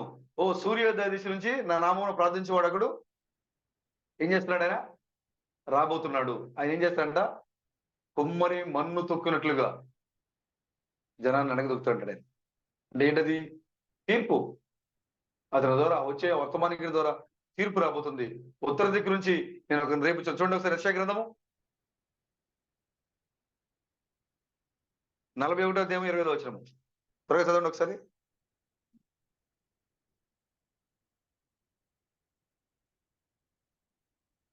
దిక్కు నుండి నేను ఒకరిని రేపుచున్నాను. పేజీ నెంబర్ చెప్పండి. 602. Page number 602. యెషయా గ్రంథము 41వ అధ్యాయము 25వ వచనం. నేను ఒకరిని రేపుచున్నాను. నా నామమున ప్రార్థించువాడు ఒకడు సూర్యోదయ దిక్కు నుండి వచ్చుచున్నాడు. ఒకడు బురద త్రొక్కున్నట్లు, కుమ్మరి మంచు త్రొక్కున్నట్లు అతడు సైన్యాధిపతులను నలగదొక్కుతున్నాడు. సరే, ఉత్తర దిక్కు నుంచి నేను ఒకరిని రేపుచున్నాను. నా నామమును ప్రార్థించేవాడు ఒకడు సూర్యోదయ దిశ నుండి. ఈయన వాక్యంతో వస్తున్నాడు. ఈయన ఉత్తర దిక్కు నుంచి వస్తున్నాడు. ఈయన ఎలా కనపడుతున్నాడు? ఈయన సూర్యోదయ దిశ నుంచి లేస్తా ఉన్నాడు. నా నామమును ప్రార్థించేవాడు ఒకడు సూర్యోదయ దిశ నుంచి వస్తున్నాడు. ఈయన ఉత్తర దిక్కులో కనపడుతున్నాడు. ఈయన సూర్యోదయ దిశలో కనపడుతున్నాడు.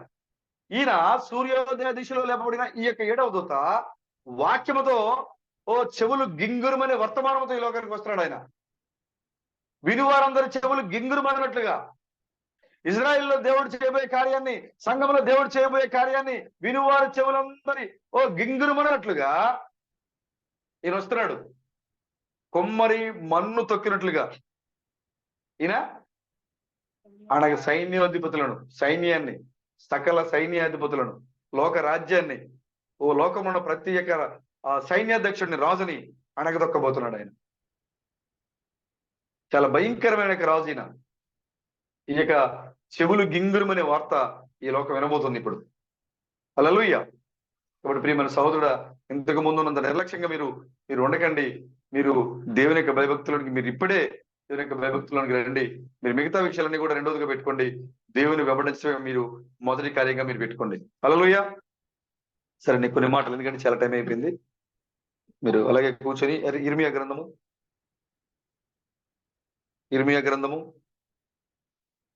18వ అధ్యాయము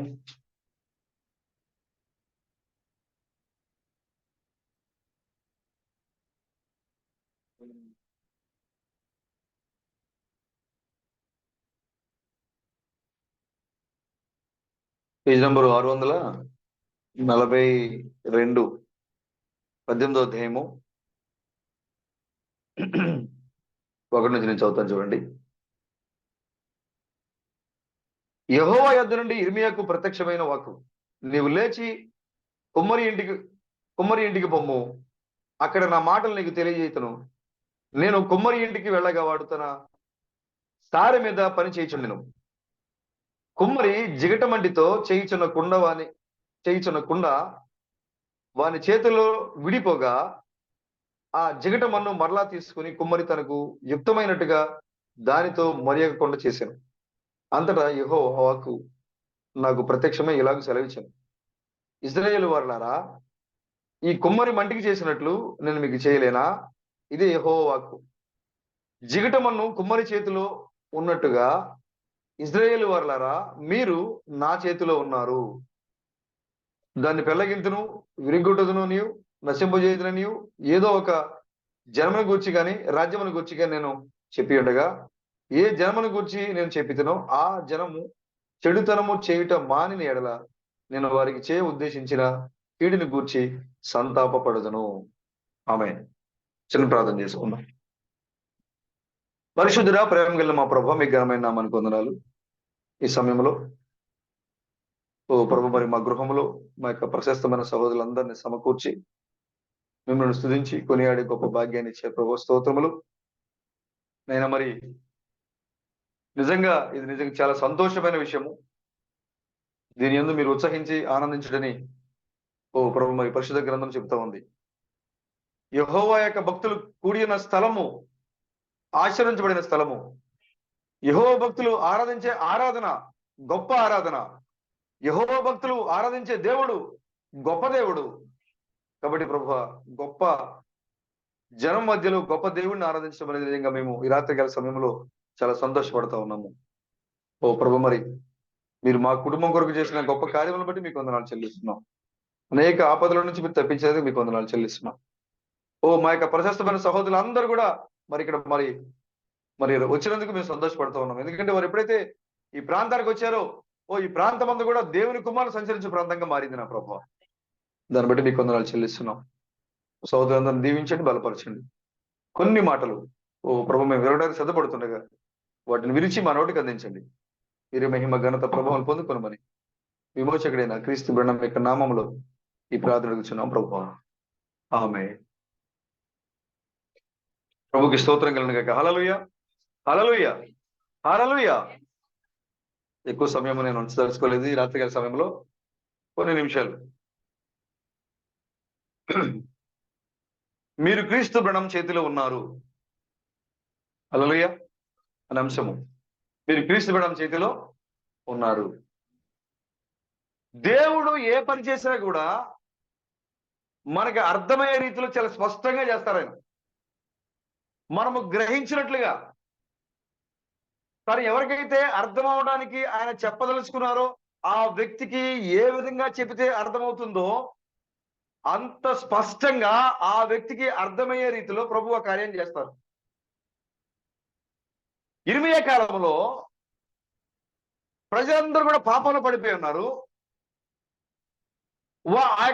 వాళ్ళు మారు మనసు లేక పొందకుండా వాళ్ళు ఉన్నారు. దేవుని యొక్క వాక్యానికి వ్యతిరేకంగా మారిపోయారు. ప్రవక్త గద్దిస్తే ప్రవక్తని కొట్టేలా ఉన్నారు వాళ్ళు. ప్రవక్త ఇది దేవుని వాక్యం చెప్తే ప్రవక్తను కొడుతున్నారు వాళ్ళు. ఆ రోజుల్లో హనన్యా ప్రవక్త ఉన్నాడు, అబద్ధ ప్రవక్త. దేవుడు ఇర్మియా ద్వారా మీరు 70 సంవత్సరాల పాటు మీరు పాపం చేశారు కాబట్టి దేవుడు మిమ్మల్ని బబులోనికి చెరగా పంపిస్తున్నాడని చెప్పి దేవుడు ఇర్మియా ద్వారా దేవుడు ప్రవచిస్తే హనన్యా వచ్చేటాడు, అవును మీరు పాపం చేశారు కాబట్టి మీరు నిజంగా చెరలోకి వెళ్తారు కానీ అది 70 సంవత్సరాలు కాదు అని ఇర్మియా యొక్క లేఖనాలు తప్పు చేసే ప్రయత్నం చేశాడు. దానికి ఇర్మియా ఖండించినప్పుడు ఆ యొక్క ప్రవక్త సరి చేసుకోవడానికి బదులుగా వచ్చి ఇర్మియాని కొడతాడు చంప మీద. అంటే ఇర్మియా ఏది చెబితే దాన్ని నమ్మడానికి బదులుగా దాని మీద ఆయన మీద దాడి చేయడం ఎక్కువ జరుగుతుంది ఆ రోజుల్లో. కాబట్టి ఇజ్రాయెల్ కి ప్రాక్టికల్ గా అర్థం కావాలి ఆయన ఏం చేయబోతున్నాడో.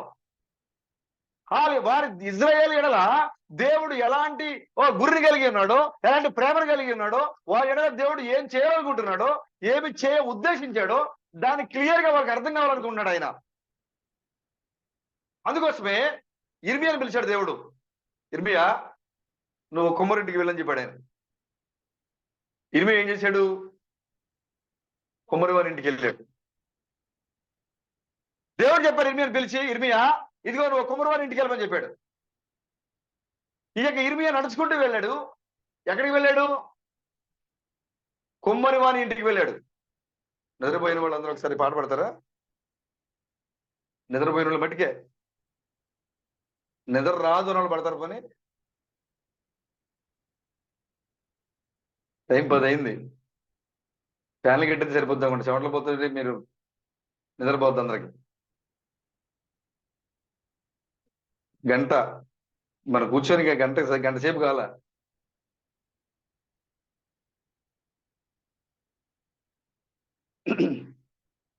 ప్రాక్టికల్ గా దేవుడు చూపించాలనుకున్నాడు. ఇర్మియా కుమ్మరివాని ఇంటికి వెళ్ళాడు. దేవుడు ఇర్మియాకి చూపించిన సందర్భం ఏంటి అంటే, ఇర్మియా ఎప్పుడైతే కుమ్మరివాని ఇంటికి వెళ్ళాడో ఆ కుమ్మరివాని ఏం చేస్తున్నాడు?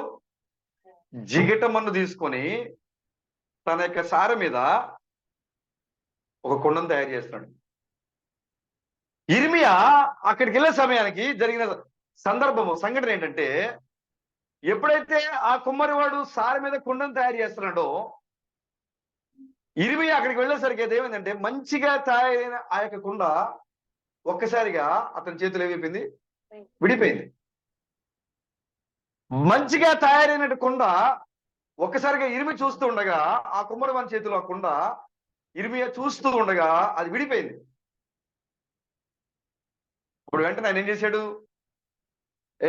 నా చేతిలో ఈ మట్టి ఇది నేను అంత కష్టపడి చేస్తే ఇది విడిపోయింది కుండ, కాబట్టి నేను దీన్ని పక్కన పడేస్తా, ఈ మట్టి నాకు వద్దు, నేను మళ్ళీ వేరే మొదలు తీసుకుంటా అని అనుకున్నాడా?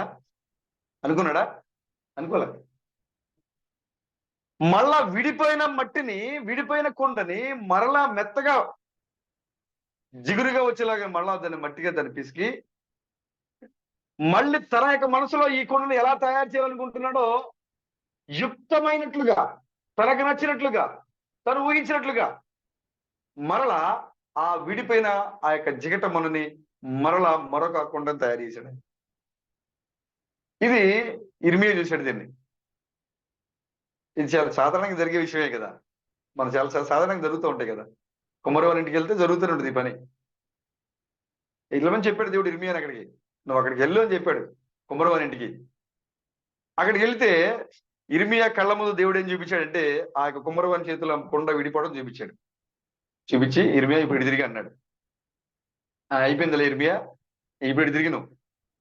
ఇప్పుడు ఆ కుమ్మరి వాడు విడిపోయిన తన కొండను మరలా బాగు చేసినట్లు నేను చేయలేనా? స్తోత్రం. నేను చేయలేనా? చేస్తాను. చేయలేనా? చేస్తాను. మీరందరూ ఇప్పుడు నా చేతిలో ఉన్నారు. హల్లెలూయా. మీరు ఎక్కడున్నారు ఇప్పుడు?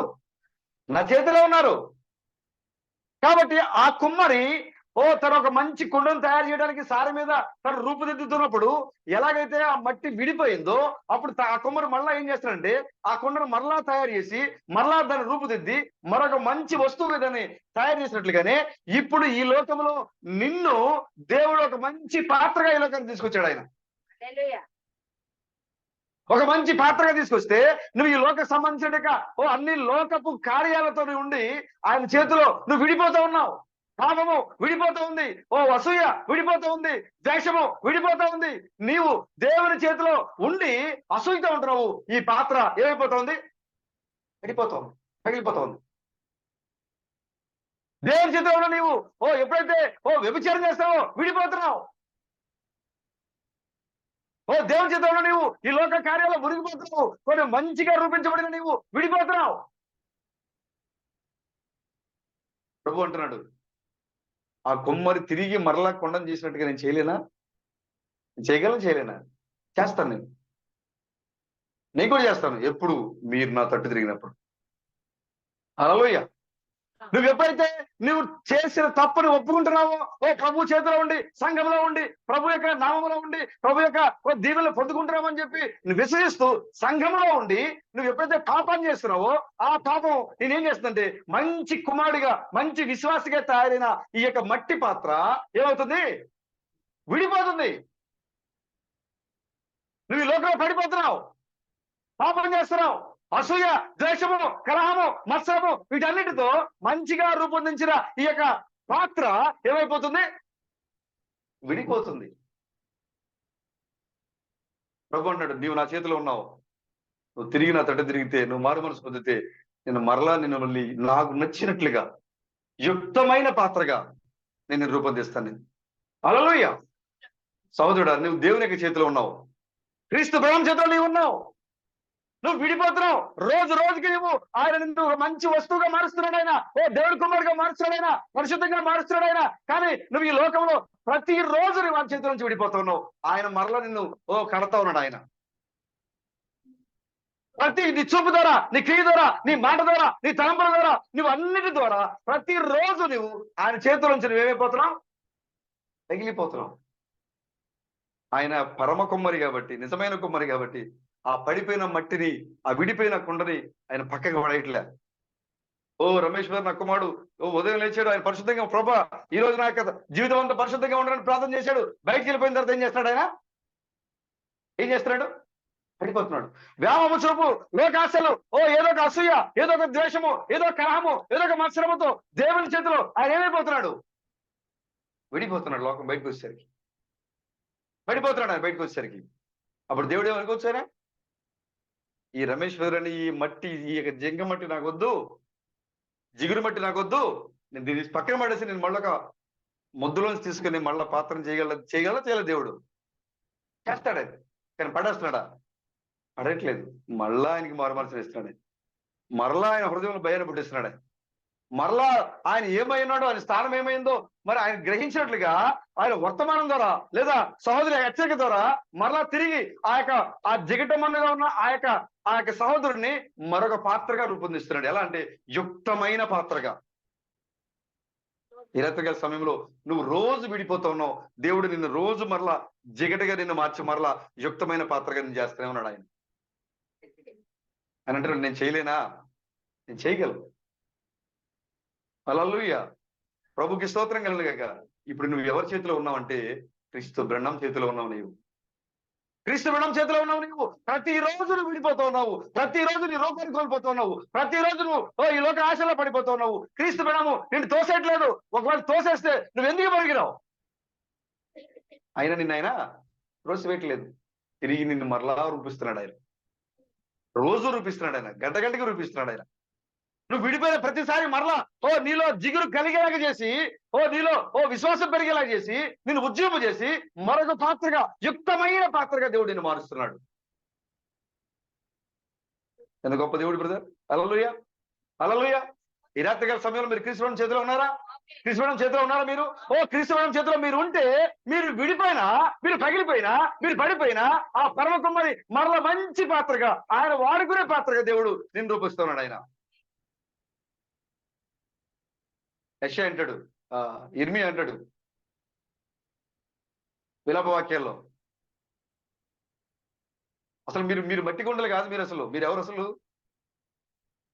బంగారముతో పోల్చదగిన నా సియోనుని. చూడండి ఒకసారి విలాప వాక్యాలు చూడండి ఒకసారి.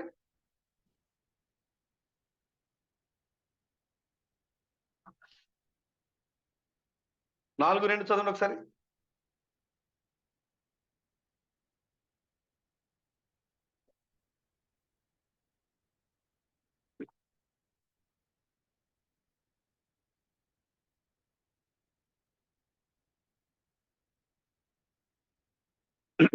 విలాప ఇర్మియా తర్వాత ఉంటది. మొత్తం పరిశుద్ధ గ్రంథం మొత్తం తిరిగేసినట్టున్నారు, రాజధాని ప్రకటన గ్రంథం.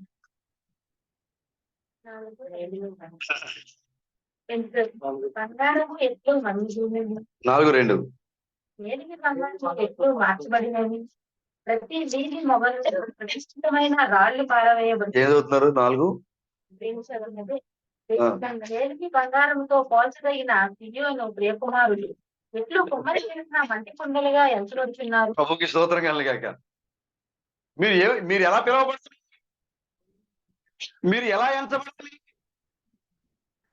మేలిమి బంగారముతో పోల్చదగిన, మేలిమి బంగారముతో పోల్చదగిన, స్వచ్ఛమైన బంగారముతో పోల్చదగిన నా సియోను ప్రియకుమారులు ఎలా పిలువబడుతున్నారు? మట్టి కుండలుగా.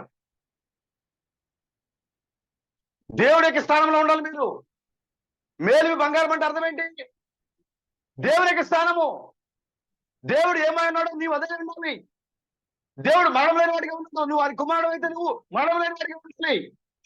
ఒకవేళ నువ్వు మరణిస్తే దేవుడు దిగి వచ్చి ఆయన పెట్టిన ప్రాణము, ఆయన త్యాగము వృధా. ఆయన చనిపోవటము వేస్టే కదా. ఆయన చనిపోయిన తర్వాత కూడా నువ్వు చనిపోతే ఇంకా ఆయన చనిపోవడం వల్ల ఏంటి ప్రయోజనము? ప్రయోజనం లేదు. ఇక నీకు మరణం లేకుండా ఉండడం కోసమే ఆయన మరణించాడు. ఆయన పడిపోయిన నిన్ను మరలా ఎక్కడి నుంచి అయితే పడిపోయావో ఆ స్థానం తిరిగిపోయడం కోసమే ఆయన దిగి వచ్చాడు ఈ లోకానికి. నువ్వు ఎవరివి? మేలిమి బంగారము. దైవత్వము. బంగారం అనగా దైవత్వము. దైవత్వముతో పోల్చబడిన నా సియోను ప్రియ కుమారులు మట్టితో ఉన్నారు, మనుషులతో ఉన్నారు, పడిపోయేవారిగా ఉన్నారు. మట్టి వాసన, పాపం వాసన కొడుతూ ఉంది. బంగారము అది ఎలాంటిది? విలువైన వస్తువు, అది విలువైనటువంటి ఖనిజం. అది మట్టి, దాన్ని ఎవరు పట్టించుకోరు దాన్ని. కానీ బంగారంతో, మేలిమి బంగారంతో పోల్చదగిన నా సియోను ప్రియ కుమారులు మట్టిని పోలి ఉన్నారు, మట్టి కుండలుగా ఉన్నారు, మట్టిని పోలి ఉన్నారు. కారణము పాపము, అవిశ్వాసము, లోక సంబంధమైన కార్యాలు. దేవుడు ఏది చేయమని నీకు అప్పగించాడో దాన్ని నువ్వు చేయకపోవటము, నీ సొంత నిర్ణయాలు, బైబిల్లో దేవుని యొక్క మాటలకి సొంతగా జత చేయటము, ఇవన్నీ కూడా నీవు ఆయన చేతిలో ఉన్నా కూడా విడిపోతున్న కార్యాలు ఇవన్నీ కూడా. చూడండి, మోషే తల్లి ద్వారా ప్రేరేపించబడ్డాడు. ప్రతి దినము ఎకేబేదు మోషేతో మాట్లాడుతూ ఉంది, అయ్యా నీవు ఫరో కుమారుడు కాదు, నువ్వు ఇజ్రాయేలిక కుమారుడివి. నువ్వు ఇజ్రాయేల్తో మరి నువ్వు నడుచుకుంటూ వాళ్ళు విడిపించాల్సిన బాధ్యత నీ మీద ఉంది. నీ తండ్రి ప్రార్థించగా ఉపవాసం ఉండి ప్రార్థించగా ఇదిగో ఉత్తర దిక్కు నుంచి దిగో చెప్పింది, మీరు కుమారుడు పొందబోతున్నారు, అతను ఈ వైపు నుంచి రాబోతున్నారని ఆయన చెప్పాడు. ఆ వాగ్దానం ప్రకారంగా నువ్వు పుట్టావు. మోషేకి చెప్తావు తల్లి. అని అనుకుంటాడు. ఓ అయితే నేను ఐగుప్తు సంబంధించిన వాడిని కాదు, నేను ఇజ్రాయేల్ యొక్క విమోచకుడిని నేను అని మోషే అనుకున్నాడు. దేవుని చేతిలో ఉన్నాను అనుకున్నాడు మోషే. సొంత తెలివి, సొంత నిర్ణయం తీసుకున్నాడు. దేవుడిని అడగడానికి బదులుగా, దేవుడిని వెంబడించడానికి బదులుగా సొంత తెలివితో విమోచకుడికి తన చేసుకోవాలనుకున్నాడు. వెళ్ళిపోయి ఇజ్రాయెల్ని ఒక ఐగుప్తుడికి కొడతా ఉంటే వెళ్ళి కొట్టి చంపేశాడు. దేవుడు చెప్పేదాకా, దేవుని యొక్క కార్యం జరిగించేదాకా ఆగలేదు మోషే. నిర్ణయకాలం ముందు ప్రతి దానికి దేవుడు ఒక కాలం నిర్ణయించాడు ఆయన. దానికోసం నువ్వేం చేయాలి? ఎదురు చూడాలి. ప్రభు బయలుపరిచేదాకా నువ్వు ఆగాలి. అది ఏదైనా కావచ్చు, నీ జీవితంలో అనుమతించే ఏ విషయమైనా ఉండొచ్చు. ప్రభు చెప్పేదాకా నువ్వు ఆగాలి. మోషే విమోచకుడే. ఓ తల్లి చెప్పింది ఆ విషయాన్ని, తను కూడా ఓ విమోచకుడు సిద్ధమైపోయాడు. నేను నా యొక్క ఐగుప్తు యొక్క విద్యని, ఐగుప్తు యొక్క మరి ఆ సంపదని ఆయన పెంటగా ఏం చేశాడు? ఆయన నాకు అవసరం అనుకున్నాడు. ఆయన దేవుడు తన జీవితంలో కార్యం చేసేంతవరకు కాకుండా సొంత కార్యం చేశాడు. ఆయన దేవుని చేతిలో ఉన్నాడు, కానీ ఏమైపోయాడు? ఆయన పగిలిపోయాడు, విడిపోయాడు. ఇప్పుడు దేవుడు మరలా మోషే అనే పాత్రని మిథ్యాను అరణ్యాన్ని తీసుకెళ్లి ఈ మిథ్యాను అరణ్యంలో మరలా రూపిస్తున్నాడు దేవుడు ఆయన్ని. హల్లెలూయా. వదిలిపెట్టలేదు ఆయన మోషేని. ఎక్కడ తీసుకెళ్ళాడు దేవుడు? మిథ్యాను తీసుకుపోయాడు ఆయన్ని. 40 ఏళ్ల పాటు ఏదైతే ఐగుప్తులు నేర్చుకున్నాడో ఆ 40 ఏళ్ల పాటు నేర్చుకున్న ఐగుప్తు యొక్క విద్య ఓ పక్కన పెట్టేసి మరొక 40 ఏళ్ళు దీనత్వము, శాంతి, ఓర్పు, సహనం నేర్పించాడు ఆయన. ఖడ్గంతో యుద్ధం చేయడం నేర్పించలేదు ఆయన. ఏమి నేర్పించాడు? ఎంత ఓర్పుగా ఉంటే ఐగుప్తు రాజుకి అంత భయం పడుతుంది. కత్తి తీసుకుని వెళ్తే భయం పడట్లే ఆయనకి, రాజుకి. ఎందుకంటే ఈయన దగ్గర ఉన్న కత్తుల కంటే, ఈయన దగ్గర ఉన్న మంత్రసాల కంటే ఎక్కువ ఉన్నారు ఆయన దగ్గర.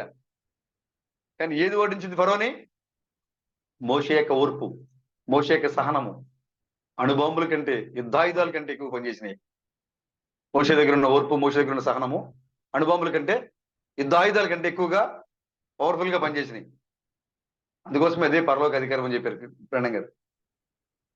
ప్రేమ, సంతోషము, సమాధానము, ఆశానిగ్రహము, మంచితనము, శాంతము, దయ, ఓర్పు, సహనము, ఇవన్నీ కూడా నీ చేతిలో ఉన్న AK-47 కన్నా, అణుబాంబు కన్నా, ఈ యొక్క ఏదైతే ఈ యొక్క 9 నీ చేతిలో ఉన్న పరలోక అధికారం ఉందో ఇవి వాటికంటే పవర్ఫుల్. అవి పేలవచ్చు, పేలకపోవచ్చు, కానీ ఇది ఖచ్చితంగా పేలద్ది. హల్లెలూయా. ఇక్కడ మోషే యొక్క నాలెడ్జ్ని తీసేయడానికి మిథ్యాను అరణ్యాన్ని తీసుకెళ్ళి దేవుడు 40 ఏళ్ల పాటు మరలా దేవుడు మోషేని రూపొందించాడు. ఆయన ఎలా అంటే యుక్తమైన పాత్రగా, ఐగుప్తు రాజుని గడగడలాడించే పాత్రగా, ఐగుప్తులో తను దేవుడిగా గుర్తించబడే పాత్రగా. ఇప్పుడు అన్నాడు దేవుడు, నీవు ఇప్పుడు ఐగుప్తుకి దేవుడివి. మోషే ఎవరు? ఐగుప్తుకు దేవుడు. ఆహారం ఎవరు? నీకు ప్రవక్త. ఇదేంటండి, అంతకుముందు యుద్ధం చేసే మోషే ఏమో ఇప్పుడు నేను ఏమంటాడు ఆయన, నా నాలుక మందం అయిపోయింది, నేను మాట్లాడలేను, నాకు వాక్చాతుర్యం లేదు నా దగ్గర, నా నాలుక తడబడతా ఉంది, నేను మాట్లాడలేను అని చెబుతున్న ఈ యొక్క మోషే ఇప్పుడు ఐగుప్తుకి ఏమవుతున్నాడు? దేవుడు. నీవు ఐగుప్తుకి దేవుడు. అహరోను, నీ అన్నయ్య అహరోను నీకు ప్రవక్తగా ఉంటాడు, నువ్వు దేవుడిగా ఉంటావు. ప్రభుకి స్తోత్రం కలుగునుగాక. చూసారు ఎలా రూపొందించాడని? ఐగుప్తుకి దేవుడిగా రూపొందించాడు, యుక్తమైన పాత్రగా రూపొందించాడు మోషేని. దేవుడు బయలుపరిచేంతవరకు ఆగితే నీ యొక్క స్థితి ఎలా ఉంటది? దేవుడు నీ జీవితంలో కార్యం జరిగిస్తే ఎక్కడో హీనమైన స్థితిలో ఉండే నీవు ఒక ప్రాంతానికి దేవుడిగా మారిపోతున్నాడు మోషే. ఒక దేశానికి దేవుడు అయిపోయాడు ఆయన. ఆయన ఏం చెప్తే అది తన నోట్లోంచి రావడమే ఆలస్యము. ఆ కార్యం ఇక్కడ జరుగుతూ ఉంది. అక్కడ నలినది రక్తముగా మారునని అని చెప్పి ఆయన ఎప్పుడైతే తన కర్ణ వేసాడో అదేమైపోయింది? నీ రక్తం అయిపోయింది. మిడతలు, ఈగలు, కప్పలు వచ్చునుగా కన్నాడు ఆయన. మాట్లాడేది మోషే కాదు, మోషే లోపల ఉన్న దేవుడు. హల్లెలూయా.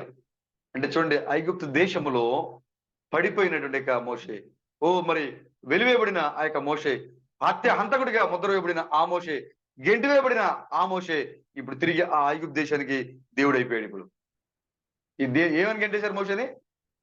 హంతకుడు అని ముద్ర వేశారు మోషే మీద. ఎందుకంటే ఐగుప్తుని చంపాడు. హంతకుడిని ముద్ర వేయబడిన మోషే మరి విద్యానికి వచ్చి తన రూపాన్ని పూర్తిగా మార్చేసుకుని పగిలిపోయిన తన యొక్క కుండని తన యొక్క పాత్రని పూర్తిగా దేవుని చేతికి అప్పగించుకొని దేవుడు అతన్ని మరొక యుక్తమైన పాత్రగా మార్చాడు. ఆ యుక్తమైన పాత్ర పేరు ఏంటంటే ఐగుప్తు యొక్క దేవుడు. నీవు క్రీస్తు బృందం చేతిలో ఉంటే నీవు కూడా ఈ లోకానికి దేవుడిగా మారిపోతావు. నువ్వు ప్రతిరోజు విడిపోతూ ఉన్నావు. ఏదో ఒక కారణం, ఏదో ఒక శాపం, ఏదో ఒక నింద, ఏదో ఒక అసూయ, ఏదో ఒక ఆగ్రహము, కోపము, విడిపోతూ ఉన్నావు ప్రతిరోజు. నువ్వు ఎక్కడున్నావంటే క్రీస్తు బృందం చేతిలో ఉన్నావు. నీవు ఆయన నిన్ను యుక్తమైన పాత్రగా, ఈ లోకమైన ఐగుప్తికి దేవుడిగా నిన్ను ఆయన రూపొందిస్తున్నాడు. ఆయన హల్లెలూయా. ప్రియమైన సహోదరుడా, మీరు మరి దేవుని చేతిలో ఉండండి, క్రీస్తు బృందం చేతిలో మీరు ఉండండి. ఒకవేళ మీరు చిన్న చిన్న ఆలోచనలతో, పొరపాటుతో మీరు ఒకవేళ పడిపోయినా సరే, మీరు వెంటనే ప్రభు చేతికి మిమ్మల్ని మీరు అప్పగించుకోండి. ఆయన మరలా తిరిగి మిమ్మల్ని కట్టడానికి ఆయన సిద్ధంగా ఉన్నాడు. ఆయన హల్లెలూయా. ఆయన అంటున్నాడు, ఆ పౌలు గారు అంటాడు, దేవుడు కొన్ని ఘనమైనవి గాను కొన్ని ఒక ముద్దలోంచే. ఒక కుమ్మరి ఏం చేస్తాడు, ఒక ముద్దను తీసుకొస్తాడు, దాన్ని జిగిరిగా వచ్చేటట్టుగా తొక్కుతాడు దాన్ని బాగా. ఆ ముద్దలోంచి ఒక్క ముద్ద తీసుకుని ఘనమైన పాత్రను చేశాడు. మరలా ఆ ముద్దలోంచి ఒక పాత్రని, కొంత మట్టి తీసుకొని ఘనహీనమైన పాత్రను చేశాడు ఆయన, ఒకే ముద్దలోంచి. ఇప్పుడు నువ్వు ఆ ముద్దలోంచి తీయబడ్డావు. నువ్వు ఏ పాత్రగా నీవు ఉన్నావు?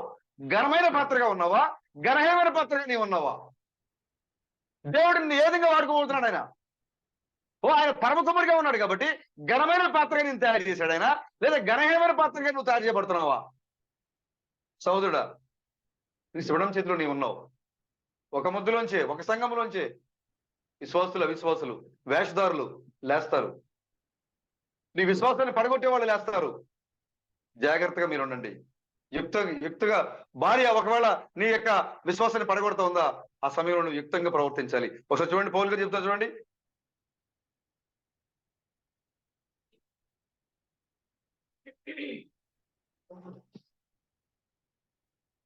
సరే, పేతురు, 1 పేతురు 3:7.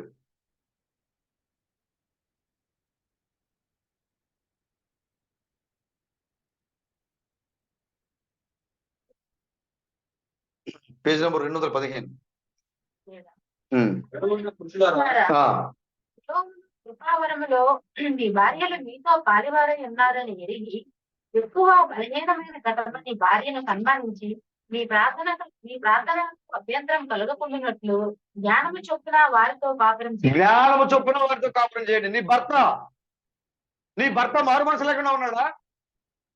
నీ భర్త ఈ లోక సంబంధమైన కార్యాలతో ఉండి నేను సంఘానికి రానికుండా అడ్డుకుంటున్నాడా? నీ భార్య నేను సంఘానికి రాకుండా అడ్డుకుంటుందా? నీ యొక్క పిల్లలు నీ సంఘానికి రాకుండా అడ్డుకుంటున్నారా? నీ విశ్వాసాన్ని పాడు చేస్తున్నారా? మీరు యుక్తంగా ఉండండి. పురుషులారా, నీ భార్య బలహీనమైన ఘటమని ఎరిగి ఉండండి.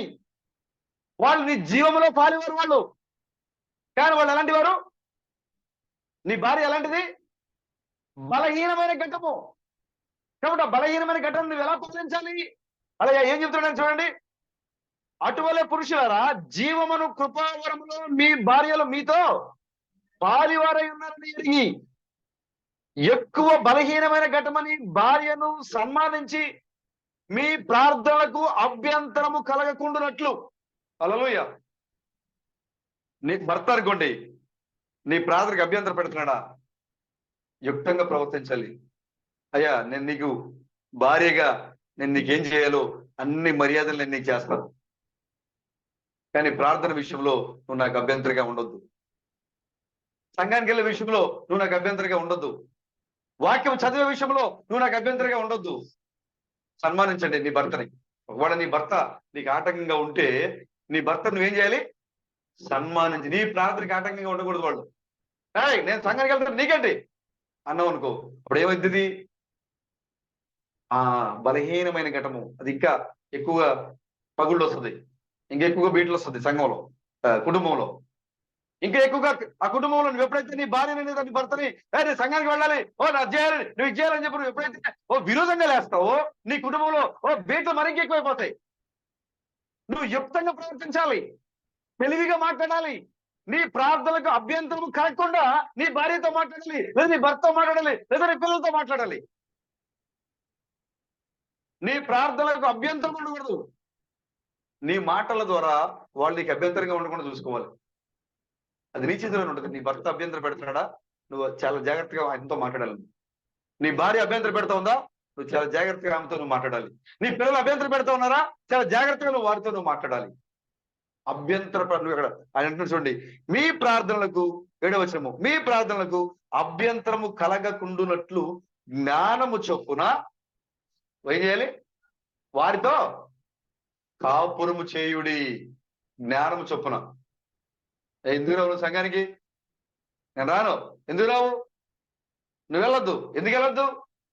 ఈ తరహా మీ కుటుంబంలో మొదలు పెట్టారనుకో, బలహీనమైన ఘటన కాబట్టి ఏమైపోద్ది, ఇంకా మొక్కలైపోద్ది, ఇంకా కుటుంబం విచ్ఛిన్నం అయిపోద్ది, ఇంకా భయంకరమైన సాధారణకు అవకాశం ఇచ్చినట్టు అయిపోద్ది. యుక్తముగా ప్రార్థనలకు అభ్యంతరం, నీ ప్రార్థనకి అభ్యంతరం పెట్టకుండా యుక్తంగా నువ్వు నీ భార్య దగ్గర, నీ భర్త దగ్గర, నీ పిల్లల దగ్గర, నీ కుటుంబంలో నువ్వు మసులుకోవాలి. నువ్వలా నువ్వు సంఘములో దేవునికి అప్పగించినప్పుడు దేవుడు నిన్ను ఒక నిజమైన యుక్తమైన పాత్రగా దేవుడు నిన్ను రూపొందిస్తాడు. ఆయన యుక్తమైన పాత్ర. నువ్వు దేని మీద యుద్ధం చేస్తా ఉన్నావు? నువ్వు ఎవరి మీద యుద్ధం చేస్తా ఉన్నావు? చూడండి ఒకసారి ఆ యొక్క పరిశుద్ధ గ్రంథం చూడండి ఒకసారి. యాకోబు 4 చూడండి ఒకసారి.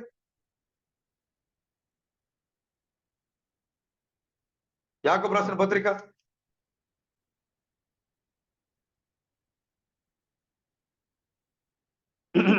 4వ అధ్యాయం 1వ వచనం, పేజ్ నెంబర్ 212, పేతురుకి వెనకే. 212 పేజ్ నెంబరు 4వ అధ్యాయం 1వ వచనం. మీలో యుద్ధములను పోరాటములను దేని నుండి కలిగించినవి? దేని నుంచి వస్తాయి నీ కుటుంబంలో యుద్ధాలు? దేని నుంచి వస్తున్నాయి నీ కుటుంబంలో పోరాటాలు? దేని నుంచి వస్తున్నాయి? మీలో యుద్ధములను పోరాటములను దేని నుండి కలుగుతున్నవి? మీ అవయవములను పోరాడు మీ భోగేచ్ఛల నుండి కదా. చూసారా ఎక్కడి నుంచి వస్తున్నాయి పోరాటాలు? ఎక్కడి నుంచి వస్తాయి నీ కుటుంబంలో యుద్ధాలు? నీ శరీరేచ్ఛలు, నీ భోగేచ్ఛలు. నేను అలా ఉండాలి, నేను ఇలా ఉండాలి, నువ్వు గొప్పగా ఉండాలి, ఇది చేయాలి, అది చేయాలి. నువ్వు ఆడంబరంగా నేను ఊహించుకోవడం వల్ల, నీ కుటుంబంలో నువ్వు ఇలా ఉండాలని నువ్వు ఎక్కువగా తలంచుకోవడం వల్ల, నీ భర్త ఎంత గొప్పగా ఉండాలి, నీ భార్య ఎంత గొప్పగా ఉండాలి, నీ పిల్లలు ఎంత లగ్జరీగా ఉండాలని నువ్వు అనుకోవడం వల్ల నీళ్ళు ఏమొస్తున్నాయి? యుద్ధాలు, పోరాటాలు, విచ్ఛిన్నము కుటుంబం. నీ ఇంటిలో పోరాటము, నీ ఇంటిలో యుద్ధము నీ శరీర అవయవాల నుంచి వస్తున్నాయి, నీ వల్లే వస్తున్నాయి, నీ తలపుల వల్లే వస్తున్నాయి. ఎవరు తెచ్చిపెట్టట్లే నీ ఇంట్లో. మనం మాట్లాడితే సాతాను మీద దోషేస్తాం వెళ్ళి. ఓ సాతాను, ఇదిగో నా పిల్లలు వచ్చేసింది, సాతాను నా పిల్లల ద్వారా నా మీద కాదు కాదు కాదు కాదు నీ అవయవాల ద్వారా, నీ తలంపుల ద్వారా, నీ క్రియల ద్వారా యుద్ధాలు చేసుకుంటావు నీ ఇంట్లో, పోరాటం చేసుకుంటావు నీ ఇంట్లో. నువ్వు అలా ఉన్నప్పుడు నువ్వు ఏమాత్రం కూడా దేవునికి యుక్తమైన పాత్రగా నువ్వు ఉండలేవు. నీ భోగేచ్ఛల నుండి నువ్వు బయటపడాలి, నీ శరీర తలంపుల నుంచి నువ్వు బయటపడాలి. ఓ బలహీనమైన ఘటన నీ ఇంట్లో భర్త రూపంలో, భార్య రూపంలో, పిల్లల రూపంలో నీ ఇంట్లో ఉండొచ్చు ఆ బలహీనమైన ఘటము. కాబట్టి వారితో నువ్వు యుక్తంగా మాట్లాడాలి. నీ ప్రార్థనలకి ఆటంకము లేకుండా నీవు దేవుని చేతిలో ఒక మంచి పాత్రగా రూపొందించబడాలంటే యుక్తముగా నువ్వు ప్రార్థన చేయాలి,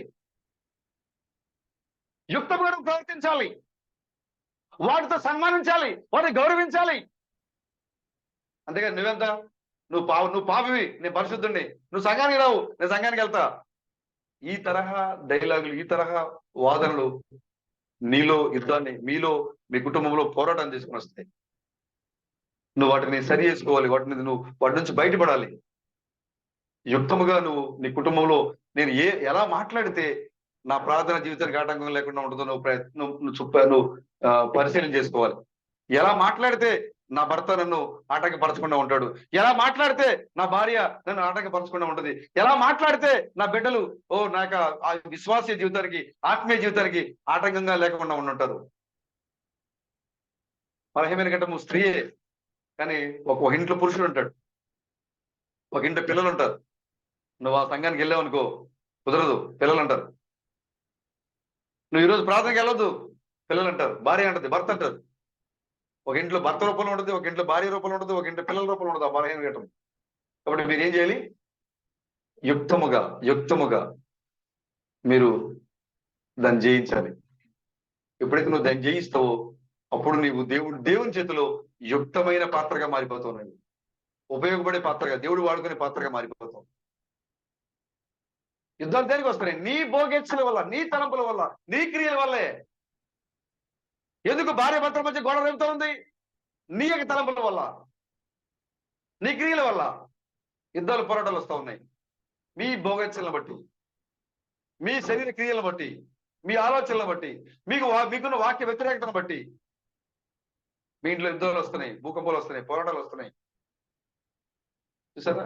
అప్పటి వరకు బాగానే ఉంటది కుటుంబం. ఒకేసారికి పెద్ద భయంకరమైన తుఫాన్ వచ్చేద్ది, భూకంపం వచ్చేద్ది. అప్పటి వరకు భార్య భర్తలు బాగానే మాడుకుంటారు. ఒకసారి వచ్చేస్తుంది. అప్పటి వరకు పిల్లలు తల్లిదండ్రులు బాగానే మాడుకుంటారు. ఒకసారిగా వచ్చేస్తుంది. కారణం ఏంటి అంటే మన యొక్క నడవడిక, ప్రవర్తన, మాటల్లో కంట్రోల్ లేకపోవడం. సామెతలో ఈ విషయాలు చక్కగా మాట్లాడతారు సొలొమోను. చాలా మాట అధిక విస్తారమైన మాటలు ఏముండదంట, దోషం ఉంటది. కాబట్టి తక్కువగా మాట్లాడాలంట. మనం విస్తారంగా మాట్లాడే సహవాసం మనం కోరుకోకూడదు. కొంతమంది మాట్లాడుతూనే ఉంటారు, ఏదో చెప్తూనే ఉంటారు పనికిరాని ముసలం ముచ్చట్లు. అసలు వాళ్ళ సహవాసాన్ని మనం కోరుకోకూడదు. మనం దేవునితో ఎంతవరకు సంబంధాన్ని కలిగి ఉన్నాము, దేవునితో ఎంత వ్యక్తిగత అనుభవాన్ని మనం కలిగి ఉన్నాము అనే దాని మీద మన యొక్క లక్ష్య మండలి మన గురుండాలి. అప్పుడే దేవుని యొక్క చేతిలో వాడబడే ఒక మంచి పాత్రగా నువ్వు రూపొందించబడతావు.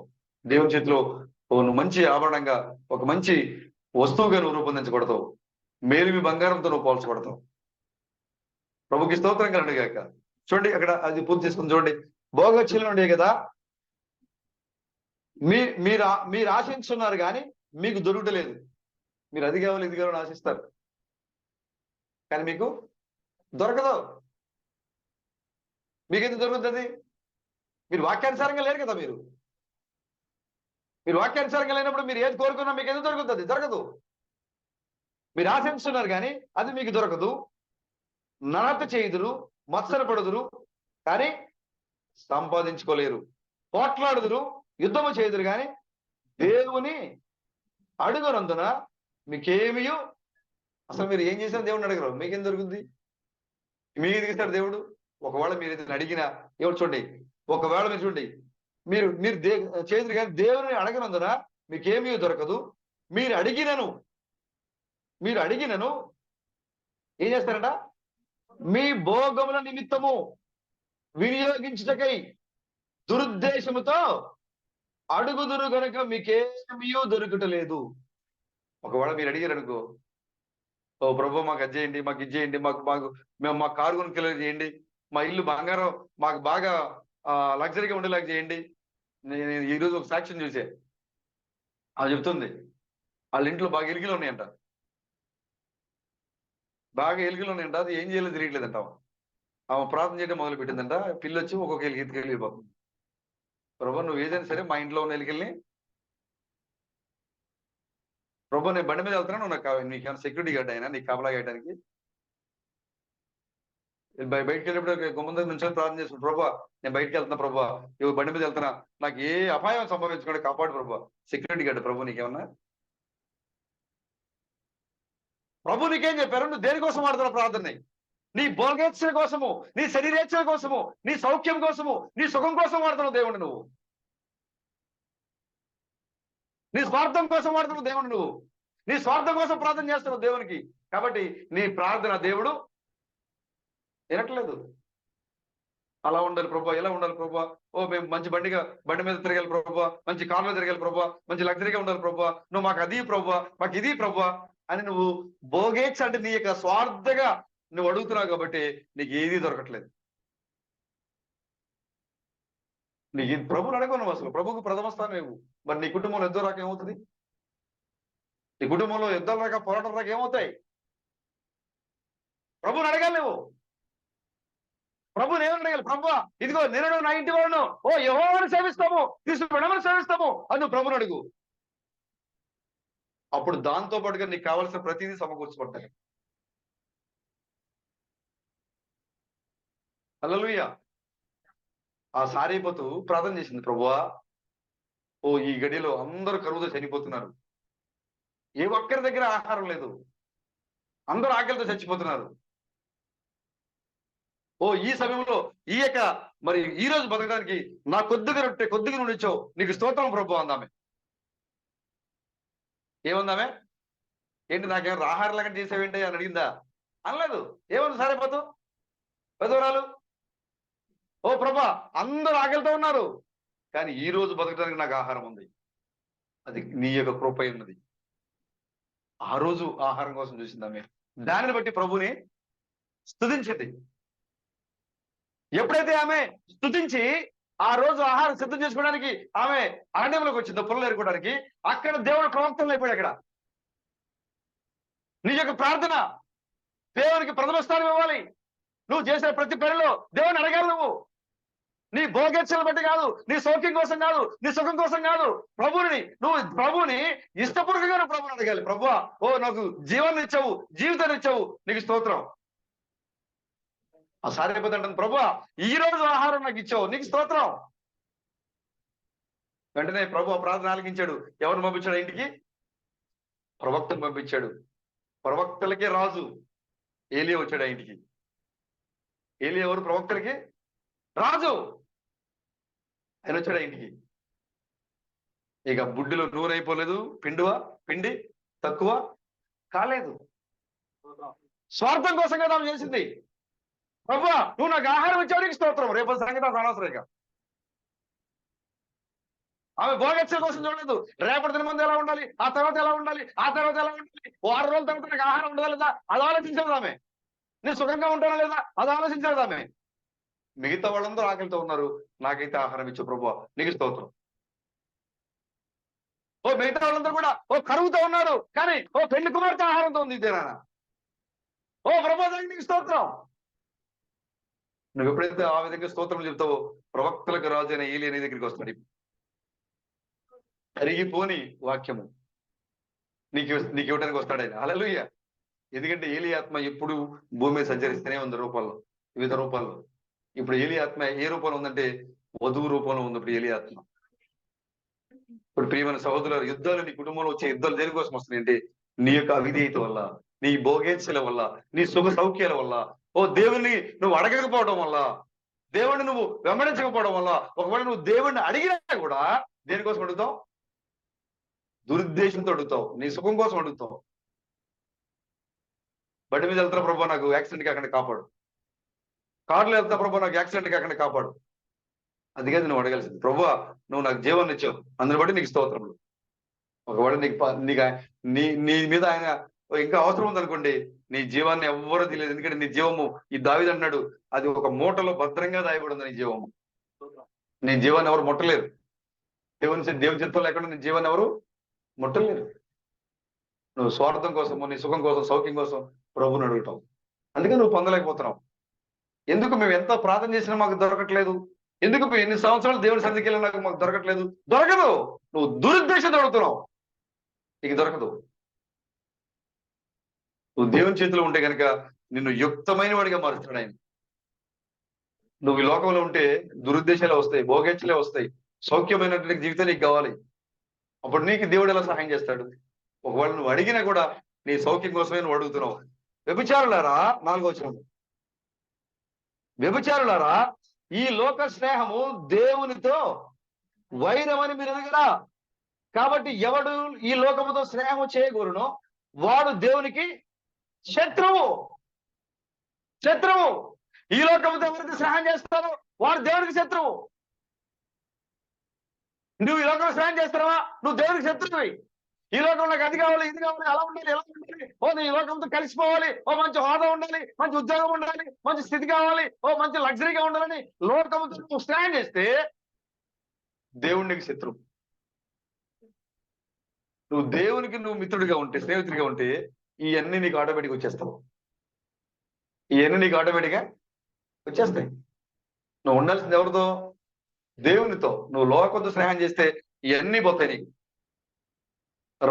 రావు కదా. పై మొత్తం పోతాయి, నీకు జీవం కూడా పోతాయి. కానీ నువ్వు దేవునితో స్నేహం చేస్తే నీకు అన్నీ వస్తాయి. ఎందుకంటే దావీదు అంటున్నాడు, దేవుని బిడ్డల నుంచి బాల్య దినంలో చూసా, యవన దశలో చూసా, ఇప్పుడు వృద్ధాప్యం చూస్తున్నా, దేవుని బిడ్డలు భిక్షమెత్తినట్లుగా నేను ఎన్నోడికి చూడలేదు నేను అని చెప్పాడు. దేవుని బిడ్డలు భిక్షమెత్తినట్లుగా నేను చూడలేదు అన్నాడు దావీదు. నువ్వు దేవుని కుమారుడు కుమార్తె అయితే ఆయన నేను భిక్షమెత్తనీడాను. నువ్వు దేవునికి ప్రథమ స్థానం ఇచ్చి దేవుని వెంబడిస్తే నేను భిక్షమెత్తనీడాను. దావీదు యొక్క ఆ సొంత అనుభవం చెప్తున్నాడు ఆయన. బాల్యం చూసా, యవన దశ చూసా, ముసలివాడిగా నేను చూసా, దేవుని బిడ్డలు భిక్షమెత్తినట్లుగా నేను చూడలేదన్నాడు ఆయన.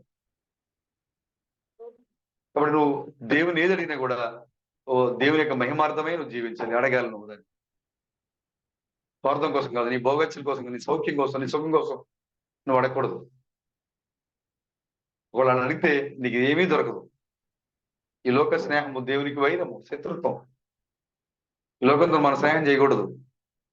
మనం దేవుని చేతిలో యుక్తమైన పాత్రలుగా రూపొందించేదిగా మనం ఉండాలి. ఒకవేళ మన తలంపులతో, మన క్రియలతో మనం పడిపోతున్నామా, అదే దేవుని చేతిలో మనం ఉంటే మరలా ఆయన రూపొందించే వారికి మనం ఉండాలి. మారుమనసు పొందేవారిగా, దేవుని చేతిలోకి అప్పగించబడేవారిగా, మరలా దేవుడు మనల్ని ఇంతకు ముందుగా నా పాత్ర కంటే ఇప్పుడు ఘనమైన పాత్రగా రూపొందించే స్థితిలో దేవుని చేతిలో ఉండాలి. అప్పుడు దేవుడు నిన్ను ఒక ఉత్తమమైన, ఒక యుక్తమైన పాత్రగా చేస్తాడు ఆయన. దావీదు అంటాడు కీర్తనలో, ప్రభువా మేము జగటమను నీవు కుమ్మరివి, మేము జగటమనుము నీవు కుమ్మరివి, నీకు నచ్చినట్లుగా నువ్వు చేయి. కొండ చెప్పుద్దా, నాకు ఈ డిజైన్ పెట్టు, నన్ను ఈ షేపులో పెట్టు అని చెప్పుదా? నాకు ఈ రంగు ఇవ్వు, నన్ను బాగా 6 అడుగులు పెట్టు అని చెప్పుద్దా బ్రదర్? కొండ చెప్పుదా అయితే ఏ కుమ్మరితో? చెప్పదు. కానీ నువ్వు చెప్తున్నావు, ఇగో మా పక్కనలాగా నేను కూడా బాగా అందంగా ఉండాలి, ఇగో మా పక్కనలాగా నేను కూడా బాగా ఓ కారు కొనుక్కోవాలి, ఇగో మా పక్కనలాగా నేను కూడా మంచి హోదా కలిగి ఉండాలి. ఇది చూస్తావు నువ్వు. కుమ్మరి దేవుని ఆ కొండ మాట వింటాడా? మాట్లాడద్దు, అది మాట్లాడలేదు. తన యొక్క మనసులో ఏదైతే అనుకుంటున్నాడో ఆ విధంగా ఆ కొండని రూపొందిస్తాడు. అలాగే దేవుడైనా ఆ పరమ కుమారుడు దావీదు అంటున్నాడు, ఓ ప్రభువా నీ చేతిలో ఉన్న జిగటమాన నేను నీకు నచ్చినట్టుగా రూపొందించు. నీకు ఎలాగా నన్ను తయారు చేసుకుంటావో అలాగే నువ్వు తయారు చేయి. కానీ నీ చేతిలోంచి పడిపోకూడదు, దేవుని చేతిలోంచి నువ్వు పడిపోకూడదు. నువ్వు దేవుని చేతిలో ఉండాలి, నీవు క్రీస్తు బిడ్డ చేతిలో నువ్వు ఉండాలి. ఒకవేళ నువ్వు పడిపోతుంటే ఆయన మరలా నిన్ను కట్టే స్థితిలో నువ్వు ఉండాలి. ప్రభుకి స్తోత్రం కలుగునుగాక. ప్రియమైన సహోదరులారా, ఆ యొక్క సమూయేలు వలె 4 సార్లు ప్రభుతో మాట్లాడిన సమూయేలు 4వసారి చెవులు గింగిరుమనే వార్త విన్నాడు సమూయేలు. ఇప్పుడు మనం కూడా చెవులు గింగిరుమనే వార్త మనం వినబోతున్నాం ఈ లోకంలో. ఎందుకంటే ఈ లోకం తీర్పు జరగబోతుంది, వదిలి ఎత్తబడిపోతుంది. దగ్గరగా మనం ఉన్నాము. ఏ సమయంలో సరే భయంకరమైన పరిస్థితి జరగడానికి మనం దగ్గరలో ఉన్నాము. చూడండి, ఆ యుద్ధాన్ని వాళ్ళు ఎలా కంట్రోల్ చేయాలి, ఇజ్రాయెల్ని ఎలా ఆపాలి. ఇప్పుడు వాళ్ళందరూ కూడా ఆ 70 దేశాల వాళ్ళందరూ కూడా చాలా మొదలు పడిపోతున్నారు. వాళ్ళు ఆపలేరు యుద్ధాన్ని. ఆ యుద్ధాన్ని ఆపగలిగిన ఒకే ఒక వ్యక్తి ఉన్నాడు, శాంతి సమాధానం రాబోతున్నాడు. తెల్లని గుర్రం మీద స్వారీ చేయబోతున్నాడు.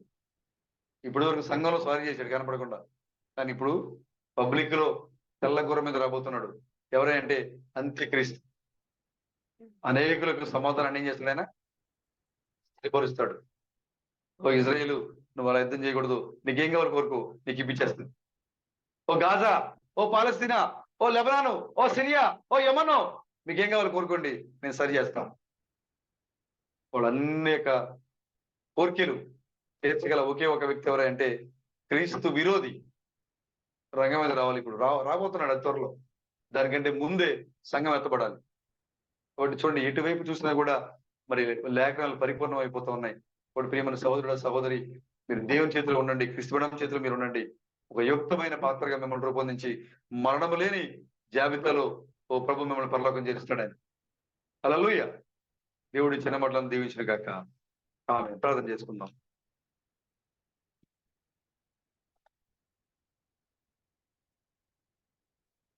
మన మధ్యలో సహోదరుడు సతీష్ గారు, రమేష్ గారు, సాల్మన్ గారు ప్రార్థన చేస్తారు. చాలా సమయం అయింది, సమయాన్ని ఎరిగి ప్రార్థించండి బ్రదర్.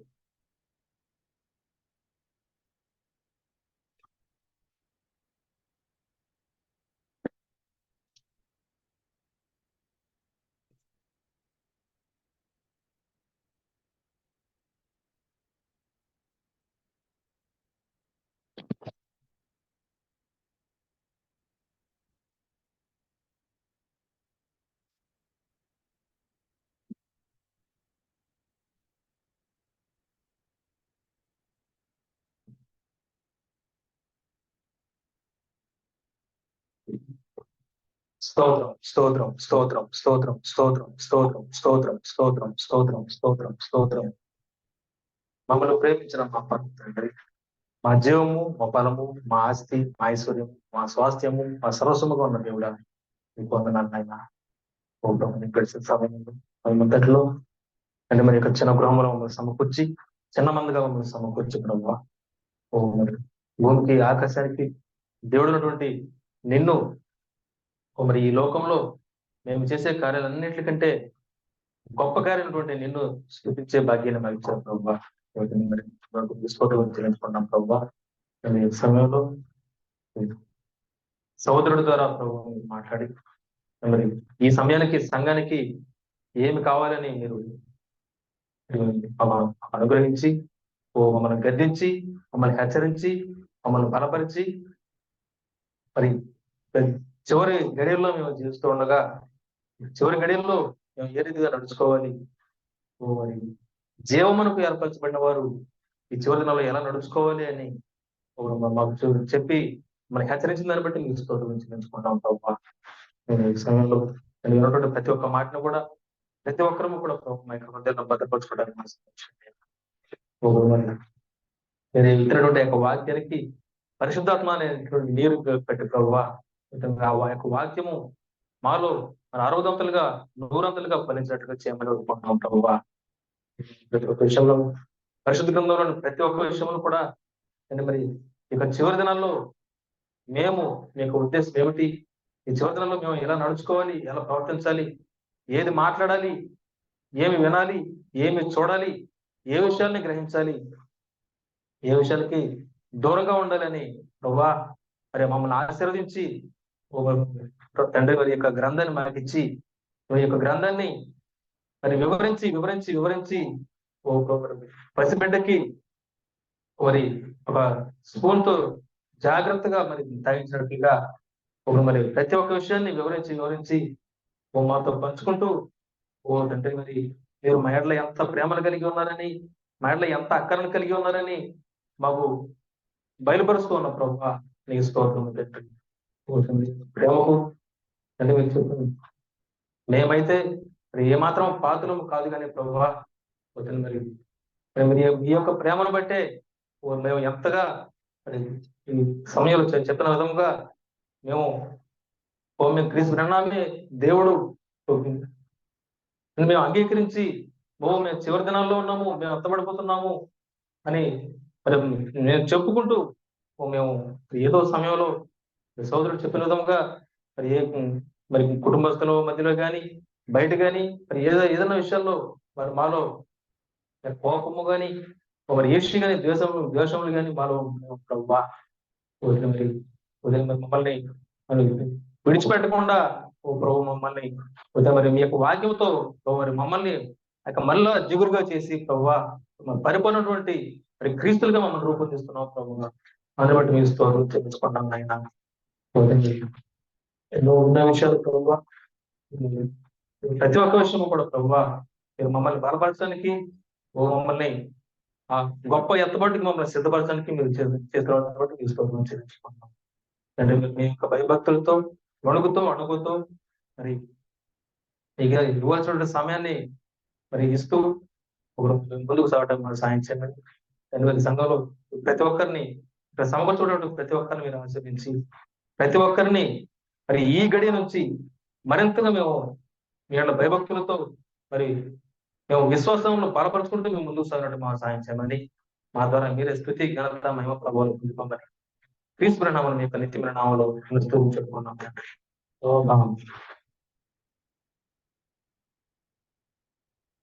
మహాపరుషులైన గొప్ప దేవుడా, మా జీవము మీ ఘనమైన పరిశుద్ధమైన నామానికి స్థితి తెలుసుకోవడానికి స్థిరావకాశంలో మా పరిస్థితులను సంకోచి వారితో జరిగిన గొప్ప కార్యాన్ని బట్టి వారి సంఘంతో పంచుకొని ఓ ప్రభు మరి బలహీనతగా ఉన్న మా కుటుంబం భారతం ద్వారా ఓ మరి బలపరిచి మా కుటుంబంలో సంఖ్య లేని ప్రభువుకు మరింతగా స్తోత్రాలు చెప్పడానికి ఏ సంఘమైతే ప్రార్థించదో ఆ సంఘాన్ని పిలిపించి వారి ప్రేమను వ్యక్తపరచుకోవడానికి ఓ ప్రభు ఈ సహవాసాన్ని ఏర్పాటు చేసిన మాకు ఒక్కటి కూడా నీకు వందనాలు. ఓ మరి ఆ ప్రణాళికను సంప్రదించి ఓ ప్రభు మరి వారి సంతోషాన్ని అధికం చేసిన దేవుడు నీకు వందనాలు. వారు పొందుకున్న ఆ సంతోషాన్ని సంఘంతో పంచుకోవడానికి నువ్వు ఇచ్చిన సమయాన్ని బట్టి కూడా నీకు వందనాలు స్తోత్రములు ప్రభువా. ఓ తండ్రి మరి వారి విషయంలో మీరే మీ చిత్తాన్ని జరిగించి ఓ ప్రభు మీ నామాన్ని మహిమకరంగా ఓ మహిమ తెచ్చుకోండి కూడా నీకు వందనాలు స్తోత్రములు. ఈ రాత్రి సమయంలో మా సహోదరుల ద్వారా మరి ఓ దేవుని చేతిలో ఓ మరి మేము ఉన్నప్పుడు దేవుడు మమ్మల్ని ఏ విధంగా చూస్తాడు, ఏ విధంగా చేస్తాడు అనే పరిశుద్ధ గ్రంథం ఆధారంగా ఓ ఇర్మియాకు ఓ మరి ముఖాముఖిగా చూపించిన దేవుడు అది. మోసే జీవితాన్ని మరొక మాదిరిగా మాకు చూపించిన దేవుడు తండ్రి. మమ్మల్ని నీ చేతిలో ఉంచుకొని ప్రభా ఓ తండ్రి మాకు కష్టాలు వచ్చినా, ఇబ్బందులు వచ్చినా, సమస్యలు వచ్చినా, ఏది వచ్చినా ఓ ప్రభు మరి మమ్మల్ని మమ్మల్ని మీ వాక్యంతో బలపరిచి మరలా మాకు ఒక కొత్త సంతోషాన్ని మాకు ఇస్తున్న దేవుడు అని ఓ మీరు మా చేతిలో నుంచి మీ చేతిలో నుంచి తీసివేయడానికి ఎంత సమయం పట్టింది ప్రభా. ఓ అలా తీసేయకుండా ఓ ప్రభు మళ్ళీ దినదినము మరి మమ్మల్ని మేము ఎలాంటి పాపంలో పడిపోయినా ఓ మరి మేము విడిపోతున్నా మమ్మల్ని ఓ ప్రభు మరి మేము వ్యర్థంగా పడేయకుండా మమ్మల్ని సరిచేసి ఓ మమ్మల్ని ఓ మాలో నుండి అవిశ్వాసాన్ని ఓ ప్రతిదాన్ని తీసివేసి మరలా నీ ఆత్మను మాలో నింపి మమ్మల్ని పరిశుద్ధపరిచి నీ వాక్యానుసారంగా జీవించడానికి, నీ నామాన్ని మయపరచడానికి, నీ రాజ్యాన్ని భూమి మీద స్థాపించడానికి మమ్మల్ని నిలబెడుతున్న దేవుడానికి వందనాలు. సంఘాన్ని దీవించి ఆశించండి. ఓ ప్రభు కుటుంబాన్ని దీవించి ఆశించండి. ఓ మరి అందరి ద్వారా మీ ఇక్కడ ఉన్న మీరే ఘనత మహిమ ప్రభావం మా విమోచకుడైన క్రీస్తు నామములో ఉంటారని అవును. స్తోత్రం తండ్రి, స్తోత్రం ప్రభా, జీవంగల దేవ, జీవాధిపతి, నిన్న నేడు నిరంతరం మారు మా గొప్ప దేవుడా, సదయకంలో సజీవుడైన దేవుడా, నిత్యం మీ వేదతో పిలువబడిన మా క్రీస్తు విన్నాం ప్రభా. నీ స్తోత్రం తండ్రి. నీవు అనేది వాక్యం ద్వారా ప్రభా మమ్మల్ని సరిచేస్తూ నీ వాక్య ప్రత్యక్ష ద్వారా ప్రభా మాతో మాట్లాడుతూ ప్రభా మేము చేస్తున్న ప్రతి కార్యంలోనూ కూడా ప్రభా నేను ప్రభా నువ్వు చెప్పుకున్నట్టుగా ప్రభా ఆ పరమ కుమారమైన నీవు ప్రభా మమ్మల్ని సరి చేసుకుంటూ ప్రభా నీ సరైన పాత్రగా మమ్మల్ని మలుస్తున్న దేవుడు నీ స్తోత్రం తండ్రి. బాలుడైన సమయంతో మాట్లాడిన దేవుడు ఈ ద్వారా జన్మ అంతమంది ప్రభా మాతో ఉండి మాట్లాడుతున్న దేవుడు నువ్వు ప్రభు స్తోత్రం తండ్రి. ఎవరైనా ప్రభా సహోదరుడు చెప్పిన వర్తమానం బట్టి నువ్వు మాతో ఉండి ప్రతి విషయంలోనూ కూడా ప్రభా మా సహాయకుడిగా ఉన్నామని మేము గమనిస్తున్నాం ప్రభు స్తోత్రం తండ్రి. మేమేం చేయాలో ఏది చేయకూడదో, ఏ విధంగా మేము నడవాలో, ఏ విధంగా మా కుటుంబాలు మలుసుకోవాలని నువ్వు మాతో మాట్లాడుతూ ప్రభా మమ్మల్ని సరిచేస్తూ ప్రభా హెచ్చరికల ద్వారా ప్రభా వాక్యం ద్వారా మమ్మల్ని మాతో మాట్లాడుతూ ప్రభా మమ్మల్ని ప్రభా సరిగా నీ వాక్యంతో నిలబెట్టిన దేవుడిని స్తోత్రం తండ్రి. ఏదైనా ప్రభా ప్రతి ఒక్క విషయాలను కూడా ప్రభా మేము ప్రభా ఏదైనా బలహీనత పొందితే వాక్యంలో ఈ విధంగా వ్రాయబడినది, ఈ విధంగా వ్రాయబడినది అని తెలుసుకుంటూ వాక్యం చదువుతూ వాక్య ప్రత్యక్ష ద్వారా ప్రభావం పొందుకుంటూ ప్రభా మమ్మల్ని మేము సరి చేసుకుంటూ ప్రభా ఈ వాక్యంలో పరిపూర్ణంగా ఎదుగు సహాయం దయచేయమని ప్రభు స్తోత్రం తండ్రి. అలాగే ప్రభు ఈ రాత్రికాల సమయంలో ప్రభా మా యొక్క ఆత్మీయ సభ యొక్క గృహమాత కూడిగా ఏర్పాటు చేసిన స్తోత్రం ప్రభా. మీకు ఆలస్యం వచ్చిన క్షమించండి తండ్రి. ఇక్కడ కూడి వచ్చారు ప్రతి ఒక్క బిడ్డ మీరు దీవిని సాధించండి ప్రభు స్తోత్రం తండ్రి. అలాగే దూరప్రాంతం చూపించున్న ప్రభా ప్రతి ఒక్క బిడ్డ మీరు దీవిని సాధించండి ప్రభా. ఇక్కడ ప్రభా ఏ విధంగా ఏ కారణం చేత ప్రభా ఈ యొక్క ఆరాధన ప్రభా విగ్రహంలో ఏర్పాటు చేస్తున్నది మీకు తెలుస్తున్నది ప్రభు స్తోత్రం తండ్రి. దేవుడు మా ఎక్కడ చేసిన గొప్ప కార్యం బట్టి మేము సహోదరులందరినీ పిలుచుకొని అందరం కలిపి సంతోషించడానికి మీ కొడుకుని ఏర్పాటు చేసిన గృహాన్ని బట్టి మీ స్తోత్రం తండ్రి. మీరు మా ఎడల చేసిన గొప్ప కార్యం బట్టి స్తోత్రం ప్రభా. అవి నేను ప్రభా మా యొక్క కనుదృష్టిలకి కానీ మా యొక్క హృదయానికి కానీ అగమ్య గోచరం ఉన్నాయి ప్రభు స్తోత్రం తండ్రి. ఎంతో గొప్ప మేలు మా చేస్తున్నాం ప్రభు స్తోత్రం తండ్రి. అలాగే కుటుంబంలో కూడా ఎన్నో మేలు చేస్తున్నాం ప్రభు స్తోత్రం అయినా గొప్ప కార్యం చేసి ఎన్నో అద్భుత కార్యం చేసి ప్రభా మన కంటికి మేము గ్రహించలేమేమో ఎదుటి వాళ్ళు ఇంకా గ్రహించలేకున్నారేమో కానీ ప్రభా నువ్వు చేసిన మేలు అది గొప్ప మేలు ప్రభు స్తోత్రం తండ్రి. అలాంటి గొప్ప విషయం తలంచుకోవడం కోసం మమ్మల్ని అందరినీ పిలిచి ప్రభా సంతోషంగా దేవుని స్తుతించడానికి మమ్మల్ని అందరినీ ప్రభు సంతోషంలో దేవుడు వాక్యాన్ని వినడానికి ప్రభా ఇట్లా కూడికి ఏర్పాటు చేసి వెళ్ళి మీరు దీన్ని శాసించి అయ్యా ఇక మీ వాక్యంలో బలపరిచిన స్తోత్రం తండ్రి. ఇంకా మరి ఎక్కువగా మేము అందరూ కలిసి నీ సన్నిధిలో ఇలాంటి కూడికలు మరి అనేకం మేము జరుపుకుంటకు నీ వాక్యంలో బలపడటకు ప్రభా, నీ నామంలో నిలబడటకు మా సహాయం చేయండి ప్రభా. నీ స్తోత్రము తండ్రి. ప్రతి ఒక్క విషయంలో కూడా ప్రభా నీ వాక్యంలో బలపడుతూ ప్రభు ముందు సాధించాను తండ్రి. సాతాను ఏ విధంగా మమ్మల్ని బలహీనపరిచి ఏ విధంగా తన వైపు లాగదామని చెప్పి చూస్తున్నావు కానీ ప్రభా, నువ్వు ఇప్పుడే చెప్పినావు ప్రభా, పరమ కుమారుడైన నీ చేతిలో పడిన ప్రభా, సాతాను మా జోలికి రాదని వాక్యం సెలవిస్తున్నావు ప్రభు. స్తోత్రం తండ్రి. నువ్వు మమ్మల్ని అనుదినము మలుచున్నవాడు నువ్వు ప్రభు. స్తోత్రం తండ్రి. నేను బహుగా స్థుతులు స్తోత్రం నిలుస్తున్నాను ప్రభు. స్తోత్రం తండ్రి. అలాగే నీ వాక్యం చెప్పిన కుటుంబాన్ని సహోదరుడు మీరు దీవించి సాధించండి ప్రభా. మరి ఎక్కువగా నీకు వాక్యంలో బలపరచండి తండ్రి. అలాగే మంచి ఆరోగ్యం బల దయచేయండి ప్రభు. నీ స్తోత్రం తండ్రి. ఈ వాక్యంలో అనేక దినం ప్రభావ మేము గడుపుటకు మా సహాయం చేయండి ప్రభావ. ఈ వాక్యంలో బలపరచండి. నీ నామాన్ని నిలబట్టి కూడిన ప్రతి ఒక్కటి మీరు దీవించి సాధించి నీవే కనుక మేము ప్రభావం పొందుకోరు మరి మా విమోచకుడైన యేసుక్రీస్తు యొక్క కృత నామం జయం గల ప్రభువుని క్రీస్తు గారి నామమున ప్రార్థించుకున్నాం తండ్రి. ఆమేన్. స్తోత్రం తండ్రి. పరిశుద్ధుడా, స్తుతిస్తున్నారు. మా ప్రభు మరి కొన్ని మాటలను మీ యొక్క పరిశుద్ధ గ్రంథం నుంచి మేము మరి నేర్చుకుని ఉన్నాము. మేము మీ చేతిలో ఉన్నాము. మీరు మాకు ప్రభు మరి మీ చేతిలో ఉన్నాము. మమ్మల్ని ప్రభు మరి దినదినము అవిశ్వాసంతో మేము విడిపోతున్నప్పుడు, కోపంలో మేము విడిపోతున్నప్పుడు, పాపంలో మేము విడిపోతున్నప్పుడు, ప్రభు ఈ లోకంలో మేము విడిపోతున్నప్పుడు మంచి కుమ్మరిగా మమ్మల్ని రూపొందిస్తున్నాము ప్రభు. దాన్ని ఆ యొక్క మన్నుని జిగురు వచ్చినట్లుగా మీరు ఆ మన్నుని మరలా తయారు చేస్తున్నారు.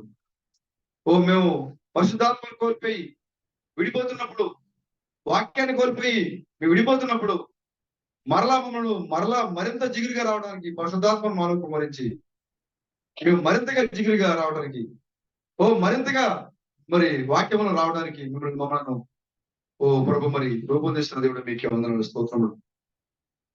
పరమ కుమారిగా ఉన్న దేవుడు స్తోత్రములు. ఆయన మీకు నచ్చిన పాత్రగా మమ్మల్ని రూపొందించండి. మీరు వాడబడే పాత్రగా మమ్మల్ని మీరు రూపొందించండి. ఇక్కడ మోకరించిన ప్రతి ఒక్కరు కూడా నీకు లోబడినట్టుగా సహాయం దయచేయండి.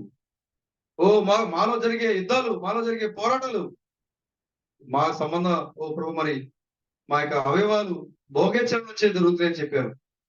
కాబట్టి మా కుటుంబాల్లో జరిగే యుద్ధాలని, మా కుటుంబాల్లో జరిగే పోరాటాలని మా సొంత ఉద్దేశాలతో మనం తెచ్చుకోకుండా ప్రతిది కూడా నేను అడిగి పొందుకునే వారికి ఉండక సహాయం దయచేయండి. లోకానికి శత్రువులుగా నీకు స్నేహితుడిగా మేము ఉన్నట్టుగా సహాయం దయచేయండి. ప్రతి ఒక్కరిని బలపరచండి మా ప్రభు. సమయాల వలె యెహోవా యొక్క స్వరాన్ని ముఖాముఖిగా వినే చెవులతో వినే గొప్ప భాగ్యాన్ని మాకు దయచేయండి. ఎందుకంటే సమయాలు ఈ లోకానికి రాబోయే తీర్పుని చెవులకు గింగురం అనేటువంటి తీర్పుని విన్నాడు. ఇప్పుడు పెళ్లి కుమార్తె కూడా ఈ లోకానికి రాబోయే తీర్పు గురించి వింటా ఉంది. పెళ్లి కుమార్తెకు ఈ దేవుడు చేయబోయే వాక్యానికి, కార్యానికి చెవులు గించమంటారని మీరు చెప్పారు అక్కడ. కానీ ఇప్పుడు ఈ దేవుడి లోకానికి చేయబోయే కార్యాన్ని విని ఈ లోకంలో ప్రతి ఒక్కరి చెవులు గింగబడిపోతున్నాయి. లోకానికి తీర్పు తాగబోతుంది. వాక్యం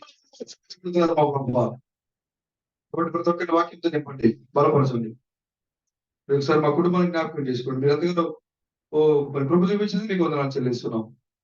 ఈ సంతోషాన్ని మేము మాత్రమే కాకుండా మా కుటుంబంతో మా సంతోషం మా సోదరులందరితో పిలిచి రండి మాతో కూడా సంతోషించండి ప్రభు మేము ఆహ్వానించాము. మా ప్రభు ప్రభు మరి మా సహోదరులందరూ కూడా వచ్చి ఈ యొక్క సంతోషంలో పాలిభాగస్తులందుకే మీకు వందనాలు చెల్లిస్తున్నాం.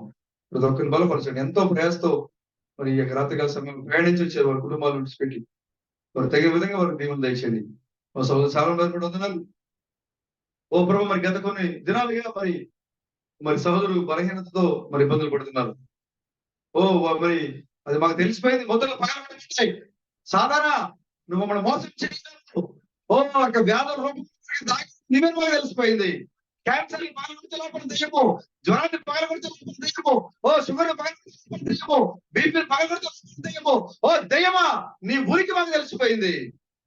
నువ్వు మమ్మల్ని మోసం చేయలేవు. సహోదరుని యొక్క దేహాన్ని విడిచిపెట్టి మరి సహోదరుని విడుదల చేస్తున్నాం మా ప్రభు. ప్రతి అపవిత్రాత్మను సహోదరుని యొక్క దేహం నుంచి విడుదల ఇస్తున్నాం మా ప్రభు. కుటుంబాన్ని బలపరచండి, బిడ్డలు బలపరచండి. ఇంకా ఇక్కడ మోకరించిన ప్రతి ఒక్కరిని దీవించి ఆశీర్వదించండి. ప్రతి ఒక్కరిని బలపరచండి. ఎవరైతే సమస్యలతో ఇక్కడికి వచ్చారో సంతోషంగా వారిని గృహాన్ని పంపించండి. ఎవరైతే అనారోగ్యంతో వచ్చారో సంపూర్ణమైన ఆరోగ్యంతో వారిని గృహాలు పంపించండి. ఎవరైతే దుఃఖంతో వేదంతో వచ్చారో పరిపూర్ణ ఆనందంతో వారిని ఇంటికి పంపించండి. ప్రతి ఒక్కరిని మీ యొక్క ఆత్మతో నింపండి. ఓ ప్రభు, మరి నిజమైనట్టుగా యుక్తమైనట్టుగా బిడ్డలుగా నీ చేతులు రూపించబడే బిడ్డలుగా ఉండడం సహాయం దయచేయండి. కుటుంబాల్లో బలహీనమైన ఘటనలు ఉన్నాయి. భార్యలు, భర్తలు, బిడ్డలు రూపంలో మరి కుటుంబాల్లో బలహీనమైన ఘటనలు ఉన్నాయి. వాటిని జయించడానికి యుక్తంగా జ్ఞానం మాకు ఇవ్వండి. వాటిని జయించడానికి సహాయం దయచేయండి. మా ప్రార్థనలకు, మా విశ్వాసానికి, జీవితానికి అడ్డము రాకుండా ఎలా ప్రవర్తించాలో మాకు మార్గం చూపించండి. కుటుంబాలు కట్టండి, నేను పెట్టున్నా ప్రభు. సంఘానికి బలపరచండి. ఈ రాత్రికాల సమయంలో ఈ కార్యక్రమంలో పాల్గొన్న ప్రతి ఒక్కరు కూడా బలపరిచి మమ్మల్ని, మా కుటుంబాన్ని కూడా దీవించి ఆశీర్వదించి, అదేవిధంగా దూర ప్రాంతం నుంచి మాతో ఐక్యత పొందుకున్న సహోదరులు కూడా బలపరిచి దీవించి ఆశీర్వదించి మీరే మహిమ ఘనత ప్రభావం పొందుకున్నామండి. రాజుగా ప్రభువుగా పెండ్లి కుమారుగా రాబోతున్నటువంటి మా విమోచకుడైన క్రీస్తు బ్రహ్మన్ మీ యొక్క నిత్య నామంలో ఈ ప్రార్థన అడుగుతున్నాం మా ప్రభువా. ఆమేన్. Praise Brenham never fails. Praise Brenham never fails. Praise Brenham never fails in thee. Hallelujah.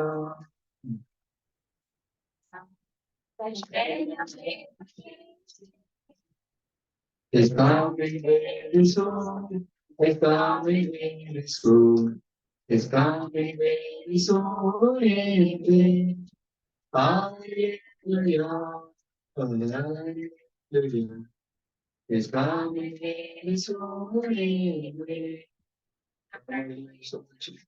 నాకు సమస్తమైన పరిశుభ్రం విమర్శకుడిని క్రీస్తు మరణం చేసిన ఉపకారం దేన్ని మరొక మన రాజులకు రాజును, ప్రభువులకు ప్రభు, మన పెళ్లి కుమారుడైన క్రీస్తు బ్రహ్మ యొక్క కృప సమాధానము ఇక్కడ మోకరించిన పరిశుద్ధులకు, కుటుంబములకు, దూర ప్రాంతం నుంచి ఐక్యత పొందుతున్న పరిశుద్ధులకు, ప్రపంచ వ్యాప్తంగా ఎత్తపడి సిద్ధపడుతున్న పరిశుద్ధులకు ఇప్పుడు ఎల్లప్పుడు ఆయన కృప సమాధానము తోడే ఉండి మన అందరూ నడిపించిన గాక. Amen. Amen. Amen. Glory to God. అందరికీ వందనాలు బ్రదర్. God bless you. గుడిగా ముగించబడింది. God bless you brother.